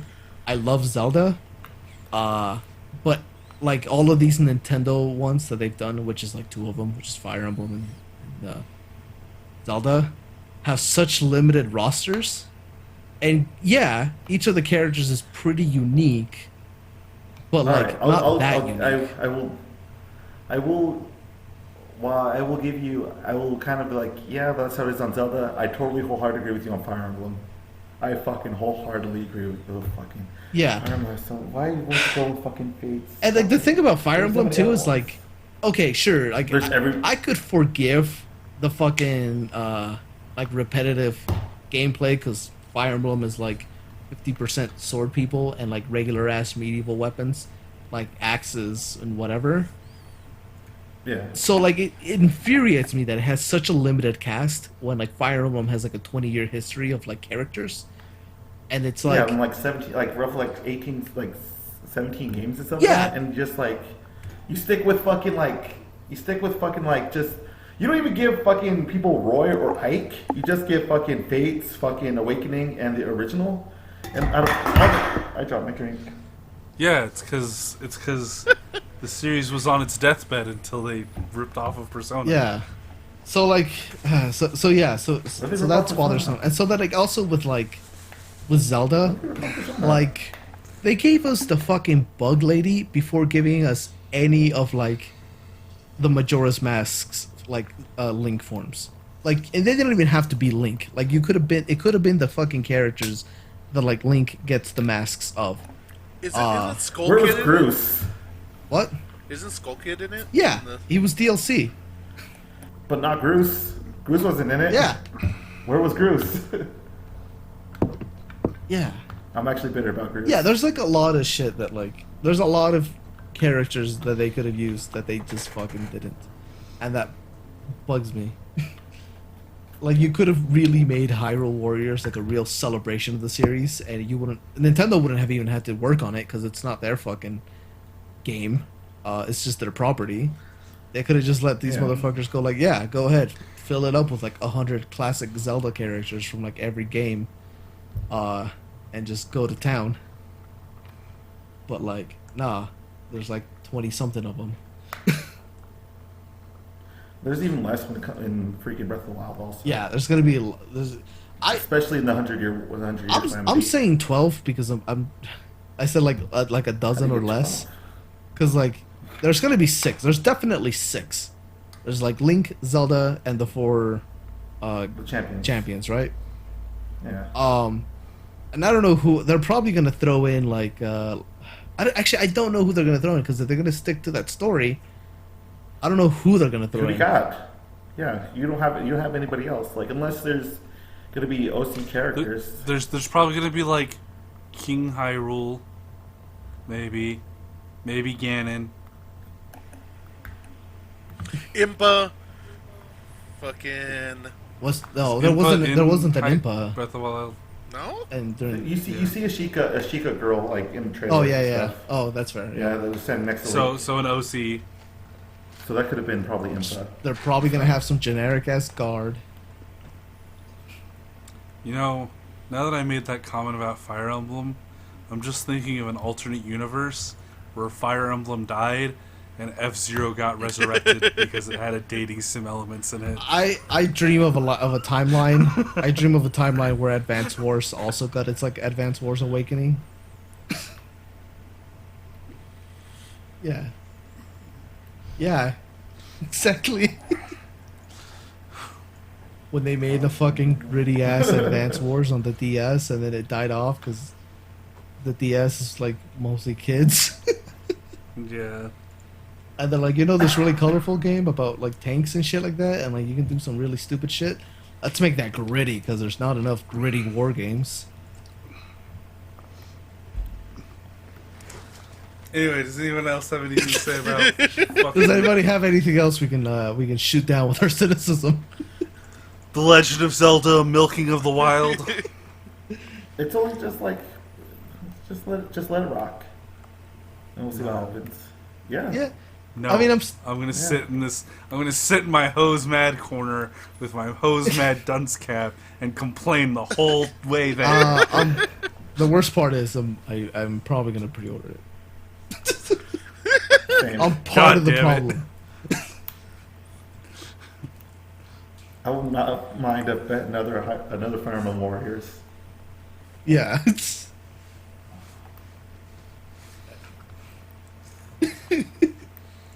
I want another Fire Emblem Warriors with more characters. I just want to see that booty like run around the field and kill some goblins. I told you guys I bought a fucking Zelda figure. I saw Yeah. it. Sculpted booty. Sculpted booty. Yeah. Just got that kick.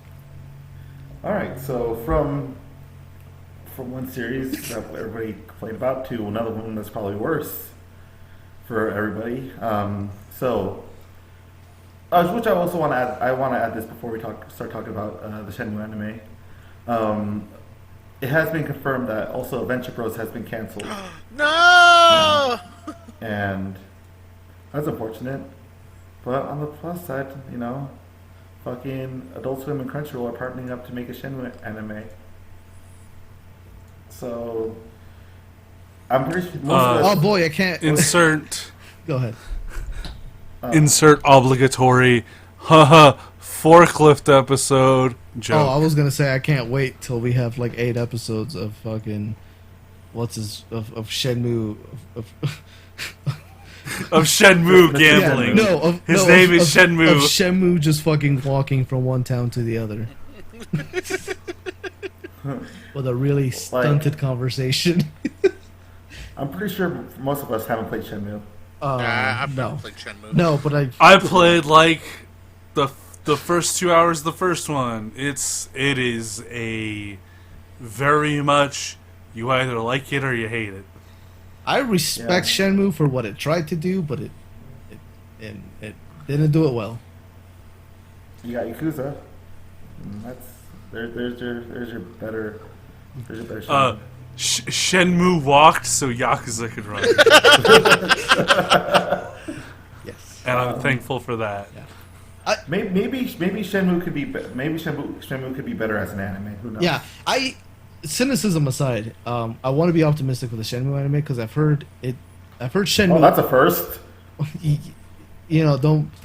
Don't make me take it away, Jeff. I'll take all this optimism away. I'll turn this optimism train right around. I want to be optimistic because I've heard the story of Shenmue is actually like a pretty good story. It's like Ryu Shenmusaki trying to get revenge on his dead dad. And I've heard pretty interesting story. And I think if you carved out 90% of Shenmue, that story could actually like be told well. So like I feel like an anime would probably be the best way to go. Even if we do have the stupid obligatory forklift episode where Ryu gets into forklift racing. Hey man. Listen, that'll be Forklift worth lives it. matter. It'll be worth it if they have him fucking Tokyo Drift the fucking forklift. Oh, dude, it's so fun doing that. Yeah, if they fucking throw that in, that's I could respect that. I thought I muted. I did not.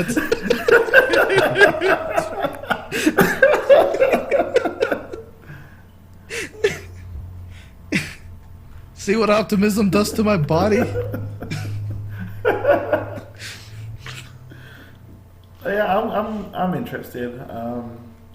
Shenmue was a game that I saw for like Dreamcast and Xbox. I'm like, oh, that looks neat. It's not my alley though, and I just went back to playing, other Sega games and stuff because I don't trust it. But from what I heard and seen from a lot of the YouTubers I follow, that they weren't a lot of people were not a fan of Shenmue 3, and Yeah, man. You know why? Because 90% of that game, or no, 40% of that game is gambling. The other 40% is slowly walking around, waiting for you to be able to do the shit that you want to do. And at the end of the day, literally nothing changes. The plot did not get advanced one single bit. pardon. If there's ever a Shenmue 4 or something that continues after Shenmue 3, you could literally cut Shenmue 3 out and nothing would be lost. Damn. Yeah. Damn. Watch Super Eye Patch Wolf's video on Shenmue 3. Yeah, that's Yep. what I did. I watched that while we were. I don't know if I should say that. I watched that while we was driving back to Salt Lake from Portland, I think. Like, were you driving, or were you just like, at least like, you know, listening? I was to listening it? to it. I was listening to Okay. it. Okay. There you go. Okay. There you go. I had my maps full screened. Good. All right, so hopping from Shenmue and going into, I want to say probably unfortunate, semi-unfortunate news in regards to one of the future consoles coming out. Xbox has revealed I can't say this fucking name. No. Go ahead and give it a shot. Microsoft has announced the price for the Xbox Series X, and did they announce the S? Yes. Did they announce the Xbox Series S with the fucking? Why would you? do Xbox that? Series S. Fucking, you should have just stuck with the fucking rotation thing. I hate this. The Xbox Anywho, Series S. but it was before they announced it though. It was unfortunately leaked, and they were kind of. They were kind of pushed to announce I'm it. typically against leaks, like on a moral standpoint, because on a different standpoint, I'm all about leaks. Sorry. I just want to know shit. Sorry. But actually, I think this leak was a good thing because it fucking finally lit a fire under their asses to give us the goddamn release dates and prices and shit like that. Because we're like 2 months away from the launches of those fucking consoles. When these things are supposed to come out, yeah. Well, like the biggest thing is they wanted this. It was kind of a thing of to see whether who's going to announce their stuff first. Yeah, but Sony that's a or fucking game of Microsoft. chicken where like the consumer loses. Yeah, but at the same time, like I mentioned just before the podcast, that Sony announced that they were going to do like a state of play thing. Yeah, because Microsoft this had to coming release week. theirs. Yeah, so freaking Sony's like, all right, cool. This is our opportunity. Yeah, they're gonna You know? pounce like the cougars they are. I feel like the prices are going to be the same price. But also, I think even if Xbox doesn't have the exclusives like it needs, I still think they have a leg up on Sony in a sense, because like I've said this since like almost since it released, but like Xbox Game Pass is like the best deal in gaming around. And like alongside, you know, the prices for the Xbox Series X, which is like $499, and for the Series S, which is $299. And they also released like the specs, right? So they showed that the Series S obviously is underpowered. It's an all digital console, but it could still pump out like 1440p content, upscale it up to 4K. Supposedly. Which also, like, I don't really give a shit. The only thing I care about 4K is like HDR, because you need 4K for HDR. So whatever. But they're also bringing back their All Access program, which for All Access you can buy. You essentially are taking out a lease on like an Xbox. For like the Series S is like $25 a month for 2 years, and you at the end of the 2 years you keep your Xbox. You paid it off. It's yours. And $35 for the X. And that also includes 2 years of their Xbox Ultimate Game Pass, which includes Game Pass for the PC, for the Xbox, and Xbox Live Gold. So you get access to like hundreds of games just doing your monthly payments to own your Xbox. And that is a real good fucking deal that, with the exception of like Sony's exclusives, they can't match. And so like I might pick up a Series S like next year down the line, because I'm already sold on like the PlayStation's exclusives, and I'm a PlayStation fanboy. So like, yeah, of course I want Horizon Zero Dawn 2 and Miles Morales and like all the other shit. But that Series S is not like a bad deal at all. the biggest problem that I have with the Series S is that it's an all-digital console with fucking a 500 gigabyte hard drive. Yes. Which basically Oof. makes it mandatory that you get the proprietary add-on of the 1 terabyte expansion card. And that's still probably not going to be enough Yeah, it's definitely not. for next console generation. Well, maybe, because part of SSD technology is that they don't have to have as many repeated bits of data and shit like that. Because that's part of like why. Because that's part of like why a lot of games today are like really fucking big, and it's because you have to put data like textures and shit like and models and stuff like that in certain places so that they can get so they can be accessed faster. Instead of having that shit have to be dug through a file structure and whatever. But with an SSD, because of the type of technology it uses, you can have like just a single model for like a character and just a single set of textures and maps and whatever in one location, and it can get pulled from instantly, so you don't have to repeat that shit over and over again. Oh, we'll see how all that goes. Yeah, hopefully it Yeah. actually works out well. But yeah. The other big thing that I have a concern about, so everyone's hyping up Xbox Game Pass, and for a good reason. It is actually a legitimately good deal. Like, if somebody were to ask me, hey Kyle, what console should I get? This is upcoming console war. I would say, unless Sony has something that you absolutely have to have, just go with Xbox, because you can get the Game Pass and like just good enough games that come out soon enough that will probably pay, that the Game Pass itself will probably pay for if you only play like 2 or 3 AAA games a year, along with like maybe one smaller game that you go to your games as a service game that you run to.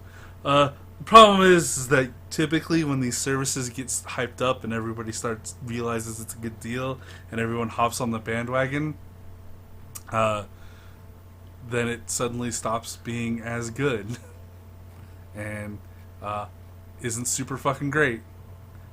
It's just like with the free games that you got with PlayStation Plus. I remember back in the PS3 era, goddamn, we would get some great stuff. Now it's like, hey, you guys want the starter edition of Street Fighter V that came out 6 years ago? It's with just it's the base roster. very hit or miss, because we did get Fall Guys last Yeah. month. Yeah. Fall Guys is good, but like, And we also had Titanfall 2 a while back. Yeah, as like well. 4 years after Yeah. it came out, and the servers are dead Yeah. for it. The story mode is still worth it, Yeah. but like, No, there's some people who play on Titanfall. yeah, some 2. people. Some people, dude, I play it and fucking I get matches like that. All right, awesome. I'm happy your gameplay experience is better than mine. Because when I played it like a year or two ago, boy, I did not get a match. And when it comes to free, people get back on it, Yeah, for 4 months. which is why probably a lot Yeah, of people. I'll play ask you about Fall Guys. Titanfall in 4 months.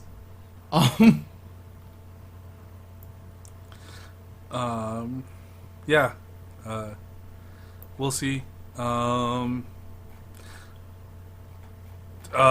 there's one thing that I do want to address is that there's a lot of bad faith actors that are implying that as a result of the Series S, this means that Xbox games are going to be held back because they have to be able to be played on the shittier console, which is not how, from what I understand, from my vague understanding of how game development works, that is absolutely not the fucking case with this.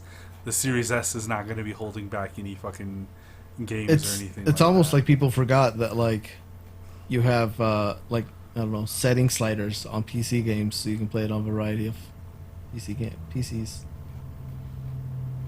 Yeah, weird.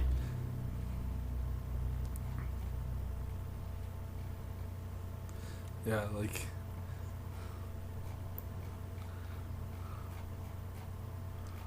I mean, the Series S is for people like me who don't give a fuck about 4K, because at the end of the day, 4K just means I get higher resolution bugs in my games. I look forward to a future where I can play a game and I'll have fucking Geralt of Rivia walking waist high through the ground and summoning the horse on the top of a roof or a tree. No. No, not allowed. But, Geraldo de Riviera. I think, like, I too long for that day. I don't think it's ever It's a gonna pipe fucking dream. happen though, because the only thing that sells video games is 4K poor texture. Yeah. Now that we've hypnotized everybody with Overwatch's 3D waifus, now instead of just sticking to your 1 to 3 holes, now you can see all of the poor holes.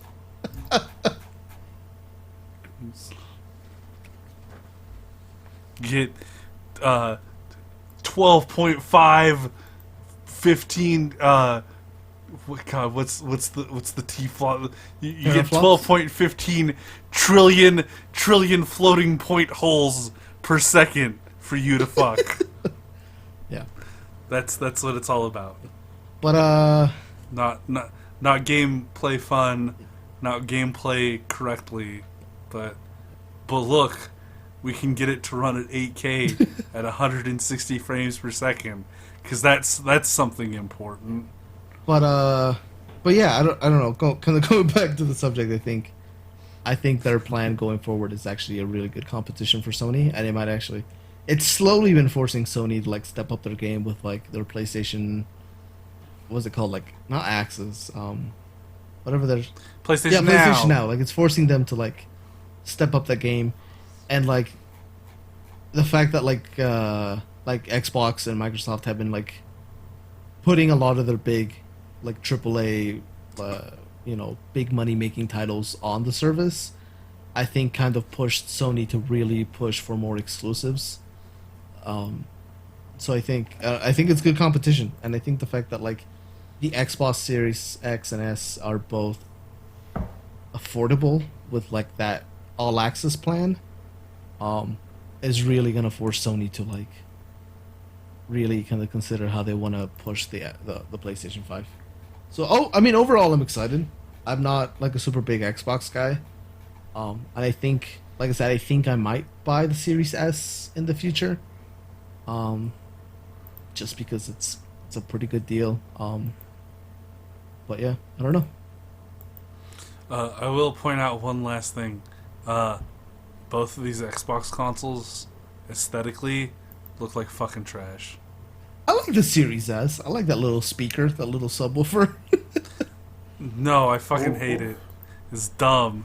It's got little. Also, little looks, sub. it just looks like a white. Like, I don't know. Man. As much shit as we gave the PS5 console, going back to a fucking white box also sounds super unappealing, man. Listen, I just want my consoles to like be square and black. That's all I want. Can they play their games? That's all I need. I don't need a fucking art piece in my fucking living room. I get it, but like,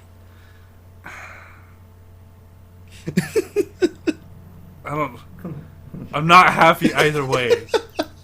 Why do I have to choose between fucking art piece that's found in the Louvre and box? Where's the middle ground here? I don't know what the middle ground looks like. The middle ground, Kyle, is your computer.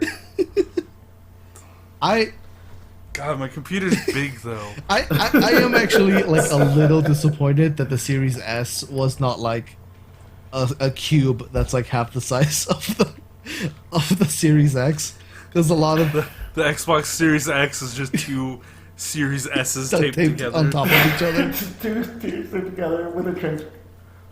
Yeah, exactly. Because that's what everybody thought the Series S was gonna be. They thought it was just gonna be a cube, and I was all excited for that. It's, It's a game, some sort of GameCube. oh,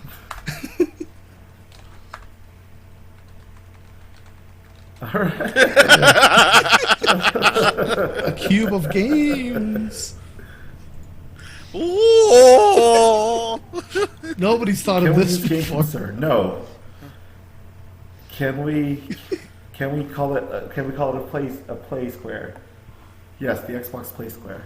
The Play Square. The Play Okay, Square. so So Marcus, what'd you say?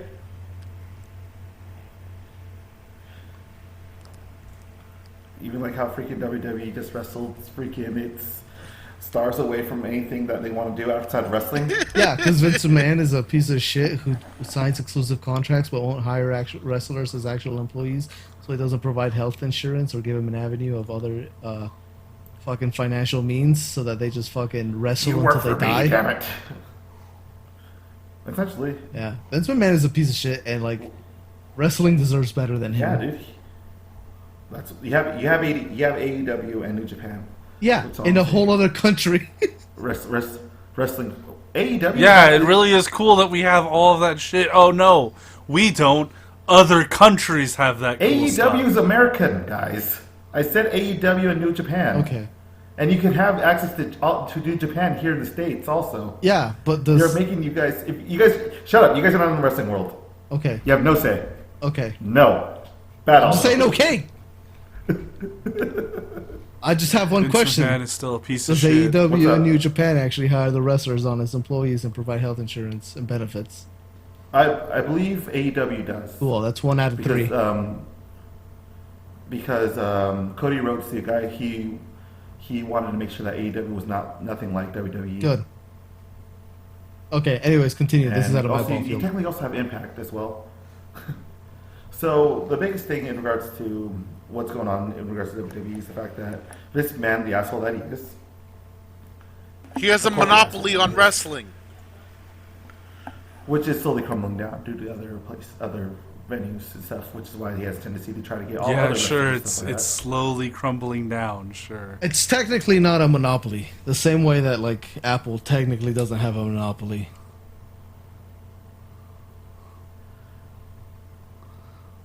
that. You know. For the It's most part, monopoly. well, I don't know. I can't really call it monopoly. Like I said, there's there's still other wrestling companies and stuff like Vince McMahon You would know? love you as a lawyer. Yes. that. Oh no, trust It's me, he would not. it's technically not a monopoly. You can't call it a monopoly. It's technically doesn't act like a monopoly. It's functionally a anyways, monopoly. I'm gonna stop giving you shit so you can get to the actual story. Yeah. Anyway. Jesus. Why do I do this? So Vince McMahon, corporate asshole that he is banning stars, potentially even like, you know, potentially even ending their contracts, you know, like in regards to WWE superstars, just doing Twitch streams, even charity streams, essentially anything that they do outside of wrestling that was surprisingly, you know, they want to keep kayfabe or whatever. They will get either, like I said, fined, on probation, or even terminated with their contracts. Which is unfortunate because I follow Xavier Woods, Austin Creed, on his YouTube channel and stuff, and this up down down yeah, and it's a way for the fans to interact with the WWE superstars outside of like, you know, outside of wrestling, see what they do and stuff like that, you know. There's been a few other superstars that have been doing Twitches and whatnot. Former WWE superstar Rusev, now going as Mario on AEW, used to Twitch stream. WWE Divas champion, former WWE Divas champion Paige, also does Twitch streams as well. It's unfortunate that a lot of the superstars can't do, and essentially things that they would like to do outside the world of World Wrestling Entertainment. So fans that are part of this, would go under this would be like Dakota Kai, AJ Styles, Cesaro, Mia Yim, and Asuka, like, are among the people that. Well, I know that Asuka has a YouTube channel. Yeah, Asuka has a YouTube channel and stuff, and you, and Squishy, and I believe sometimes Kyle were watching it. And it's just it's a way for them to have money and stuff like that, especially during this time of craziness, and especially for example for Xavier Woods, who's still recovering from his I believe his ankle injury that happened I believe earlier this year, and the fact that Vince McMahon, what the fuck, bro? Like, money.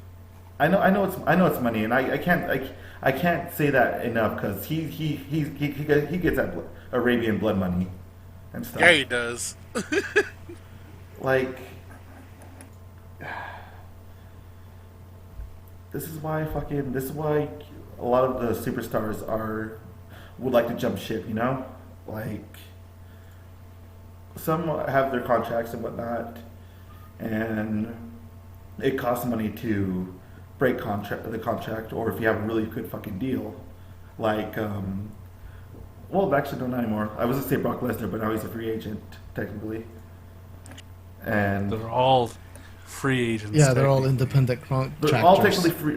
They're all their own contractors, but being a free agent is something completely different because it's essentially saying that you could wrestle only for WWE, but you can't wrestle for other wrestling companies. You know, like you can't be WWE and just go to AEW or New Japan, like, and work for WWE at the same time. Who else would want Brock Lesnar? AEW. Why? Kenny Omega. Brock Lesnar. Kenny Omega. Brock Lesnar versus Brock fucking Lesnar. sucks. Kenny Omega versus Brock Lesnar sells money and stuff. Why? Because Kenny Omega. Yeah, Kenny Omega's fucking sick. He is sick. He's great. But why does Brock Lesnar I get it. I like Kenny Omega.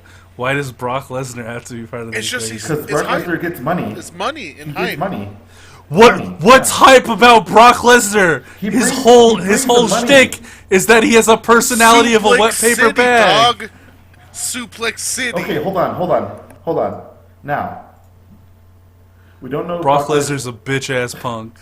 We don't know if Brock Lesnar is going to be different in AEW compared to how it was in WWE because they can make sure Brock Lesnar was safe in WWE. So he probably AEW gives their superstars, their wrestlers, more control, more creative and stuff. That's the biggest thing that people like about AEW. I mean, there's a fucking guy, all right, by the name of Orange Cassidy, who just fucking has the most meh, the most meh everything. I need to look up his entrance for you guys and show you because fucking. He is just the most whatever guy, but people love him. Whatever. Continue talking while I do stuff. No. How do you feel about this? It's fucking bullshit. Fuck Vince McMahon. Fuck Brock Lesnar. Fuck the WWE. Yeah.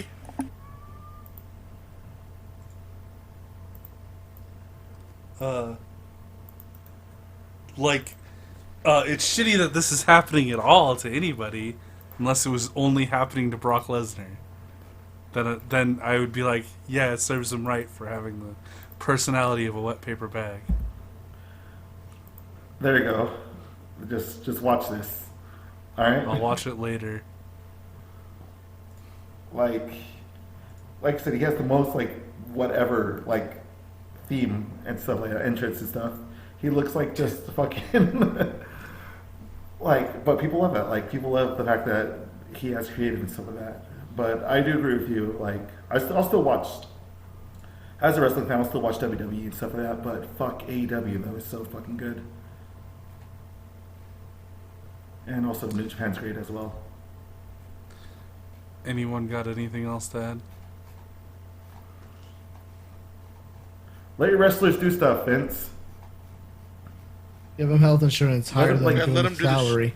let him do shit. Give them a living salary. Yeah, maybe they wouldn't have But to do this give them shit health if they had some insurance. sort of salary as some sort of employee. That's the thought. Yeah. All right. Well, I guess that does it for the news. Are we not huh? going to talk about Scott Pilgrim getting fucking re-released, complete edition, on modern consoles? Go Yeah, for it, man. man. Ubisoft finally realized that because they had let this game become vaporware, people could technically download it for free and play it. Because anytime Ubisoft would try and come back at somebody and say, "Hey, they're stealing sales," anybody could just respond, "Well, I can't buy it anywhere. It's legally it's actually unobtainable." And Ubisoft and the judge would be like, "Yeah, they can't be stealing sales if nobody's selling it."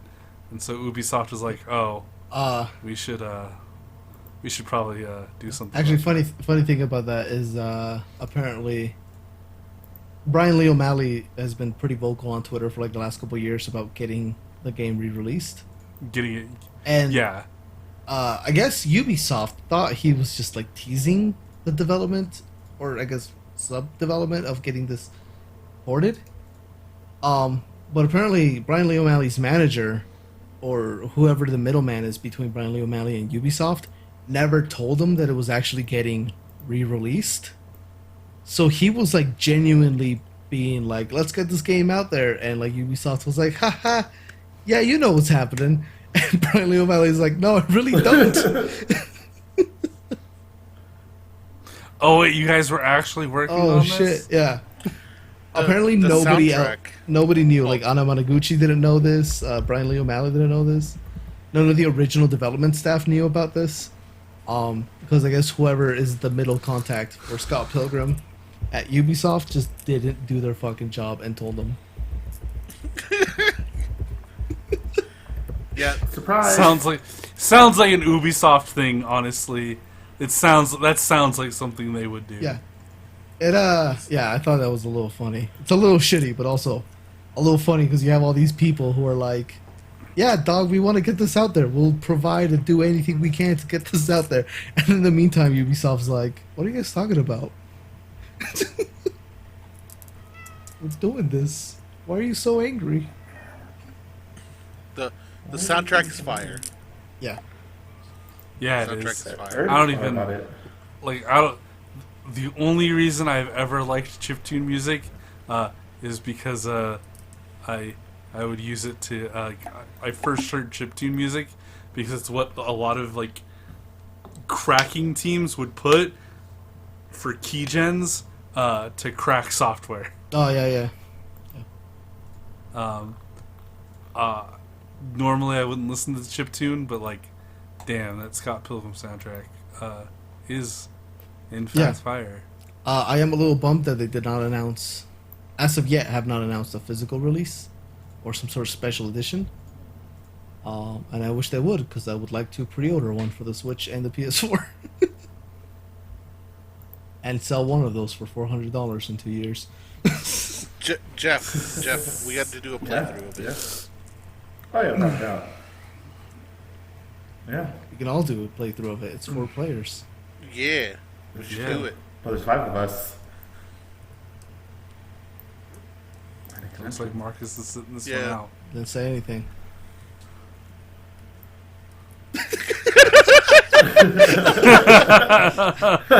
don't, don't worry. Don't worry, Marcus. You and I I'm can just do a vibing in playthrough. hell.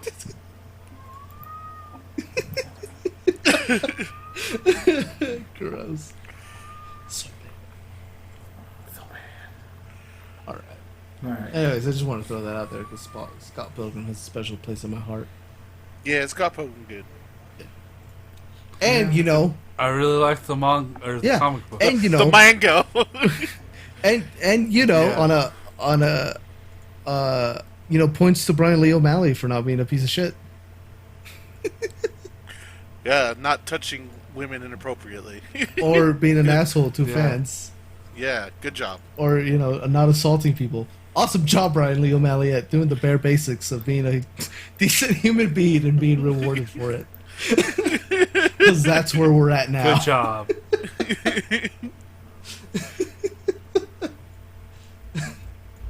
I love that, man. I'm glad I can still like your things because you have not been a shit. Yeah. I love you, you Canadian bastard. Beautiful. Ooh. You guys all right? Felt a ghost pass through. The PlayStation. That's All right, that's Brian Lee O'Malley's good well, shit. vibes going through When, you. when is the PlayStation? Okay. Oh no, that's Wednesday? probably why I got chills. Are they multiplying? Okay. Are you losing control? I don't want to be happy. I just want to be angry. It's called happiness. Let the chills feel through your body. I don't like it. It doesn't feel good. Optimist. Okay. Yeah, last time I was optimistic, I fucking tore a new one in my asshole. Never doing that again. Like Nier Automata? All right, so all right, everybody, what are you guys looking forward to for this coming week? All those things I said I was doing, I'm just gonna keep doing more of those. Wednesday, It's this Wednesday, 2 p.m. our time. Yep, and then we've got Tokyo Game Show Oh yeah, TGS is gonna be a thing. that's starting on the 24th, I Oh. believe, or sometime in there. The 24th is when the Nier thing happens for the Tokyo The Game what Show. thing happens? The Nier Nier thing. Yeah. Nier Auto Tomato. So no, it's where they're talking about so they have expertly announced it as we have a good amount of information to reveal about Nier. That's the name of their event. Where they're going to talk about the remake for the first Nier. Have they haven't even mentioned if it's the Xbox or the PS3 version, have they? No, I don't. I'm believe curious they have. as to I which think- version they're gonna go with. Actually, I think I want to say that I've heard that it's just going to be little brother Nier or older brother. Oh, okay, Nier. so Nissan yeah, so Nier. pretty Japanese big not brother Papa Nier. Not Yeah. grizzled American dad Nier. Not Papa Nier, which is the better Nier, Is that- surprisingly. I don't know. I didn't get a chance Yeah. to play Nier, so like I don't know. Uh, I also don't know how much it There's- affects the story. I don't either. Count me out. really, it doesn't affect it a whole lot. It's just nice that because unlike Joel and He doesn't get Kratos, with the fucking Kratos, Papa Nier is just straight up ugly. Like he does not look attractive I at thought- all. I thought And it's you were a just kinda fucking nice cultured to have person, that Jeff. representation of just You and your cultured rights. dog face I mean, man. but don't we get enough representation from all the ugly bastard hentai? speak for yourself. I don't want that representation.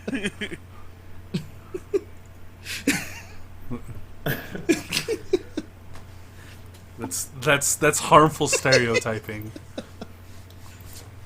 Remember, Japan, bad is evil. That's not true. Yeah, what about sumo? Yeah. Fucking Cool. All right. racist Jeff. Oh wow. Look at Valtteri from fucking Final Fantasy 14. Yeah. I mean, So what? if anybody's racist, it's definitely the guy that did a terrible Japanese accent impression of Shigeru Miyamoto like an hour and 20 minutes ago.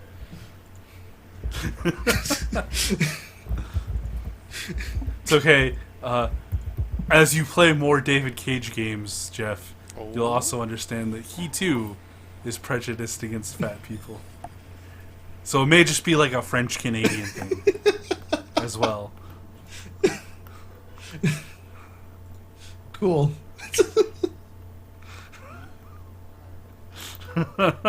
Oh yeah, we're supposed to be talking about what we're looking forward to.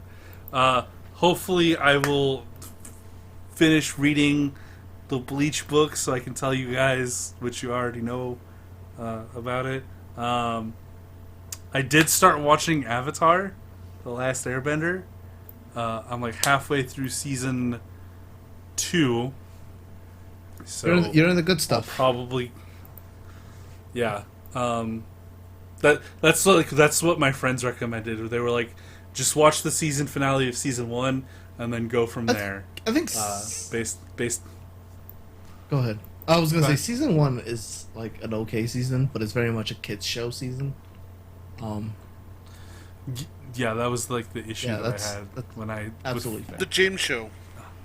when I would try to pick up Avatar. I'm like, this isn't the worst thing ever, but like, Yeah. this just feels like a kids show. Why do I care? And they were like, All of them. I was gonna say the only stuff that you're missing out is there's some episodes that have like Monster some Hunter. actual like important character development, but you're Jeff? you're also a 30-year-old adult, so you should be able to pick up on those without having watched the episodes. You good? yeah. You good? You alive? You forward So anything? I'll probably have that finished by the time of the next podcast. Oh, okay. And we'll be able to talk about the PlayStation event and Tokyo Game Show. The James James Show. Show. I guess that's it.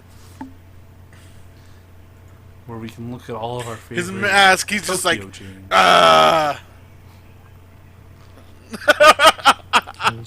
I sure hope we get some sort of Monster Hunter announcement.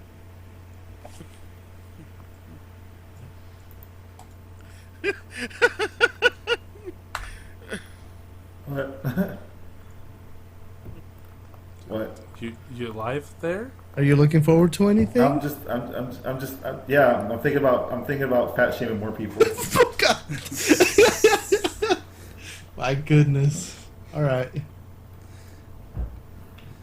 Though seriously,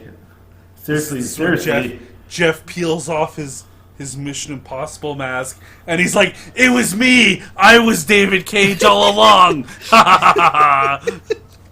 Hey, I'm actually a wearing 50-year-old a French mask. Canadian. whoever said I was wearing a mask? Well, let me tell you, it's a Well, pretty good mask. 'cause David you don't Cage look is a anything like bald David. white Shit. dude, so Anyways, on a serious note, I'm a real actual what I'm doing this week. Just to be more recording for Beyond Two Souls. So Tears of Chaos. We'll be working on as well. PK will slowly come back. I'll be doing more stuff for my friend's collaboration, and I am actually planning on making a new. This is gonna be fucking weird. I'm actually gonna be making a new comic for the Loaded Fist page to replace PK. It's one of the ones I thought of. Tears of Chaos. I'm not bringing art. All right. But it is something else. are we gonna get a comic book of Is there Cry of anything Melee? else, guys? I'm gonna fucking kill you, Kyle. I'm gonna fucking kill both of you. I hate you too. No, it's actually when I thought that I'd be interested in doing. Cobra Kai 'cause I never haven't die. really done anything with it since I was like in the 7th grade. So I'm curious to bring that up to see how that worked. Ooh boy, it sounded more and more like Cry of Melee every day. I don't know. Just kicking it. Cry of Melee was happening back when I was like in the 5th, 6th grade. God damn. Probably that's it. God damn it.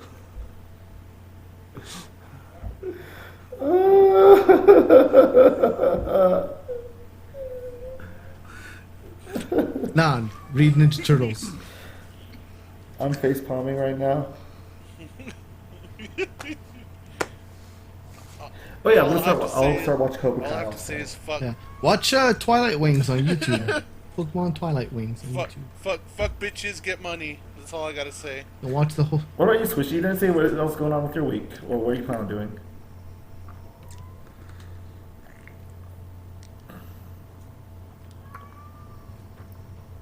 All right. All right. Anybody else? Anyone want to end the podcast in a positive note? Ninja Turtles is rad. Okay, goodbye, Casey everybody. Jones Turtles gets is beat by rad. his dad. Goodbye, everybody. Goodbye from school. I can relate. Goodbye. Oh, would you make it weird, Jeff? We were laughing. Disclaimer. It's not. Disclaimer. All right. I My tried. childhood trauma is fucking- something I could. I even laugh did a at. rhyme and everything.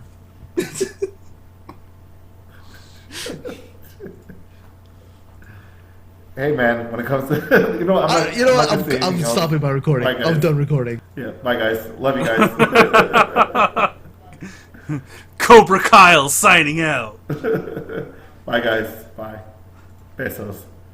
Be safe Goodbye. out there. Please. Besos. Take care.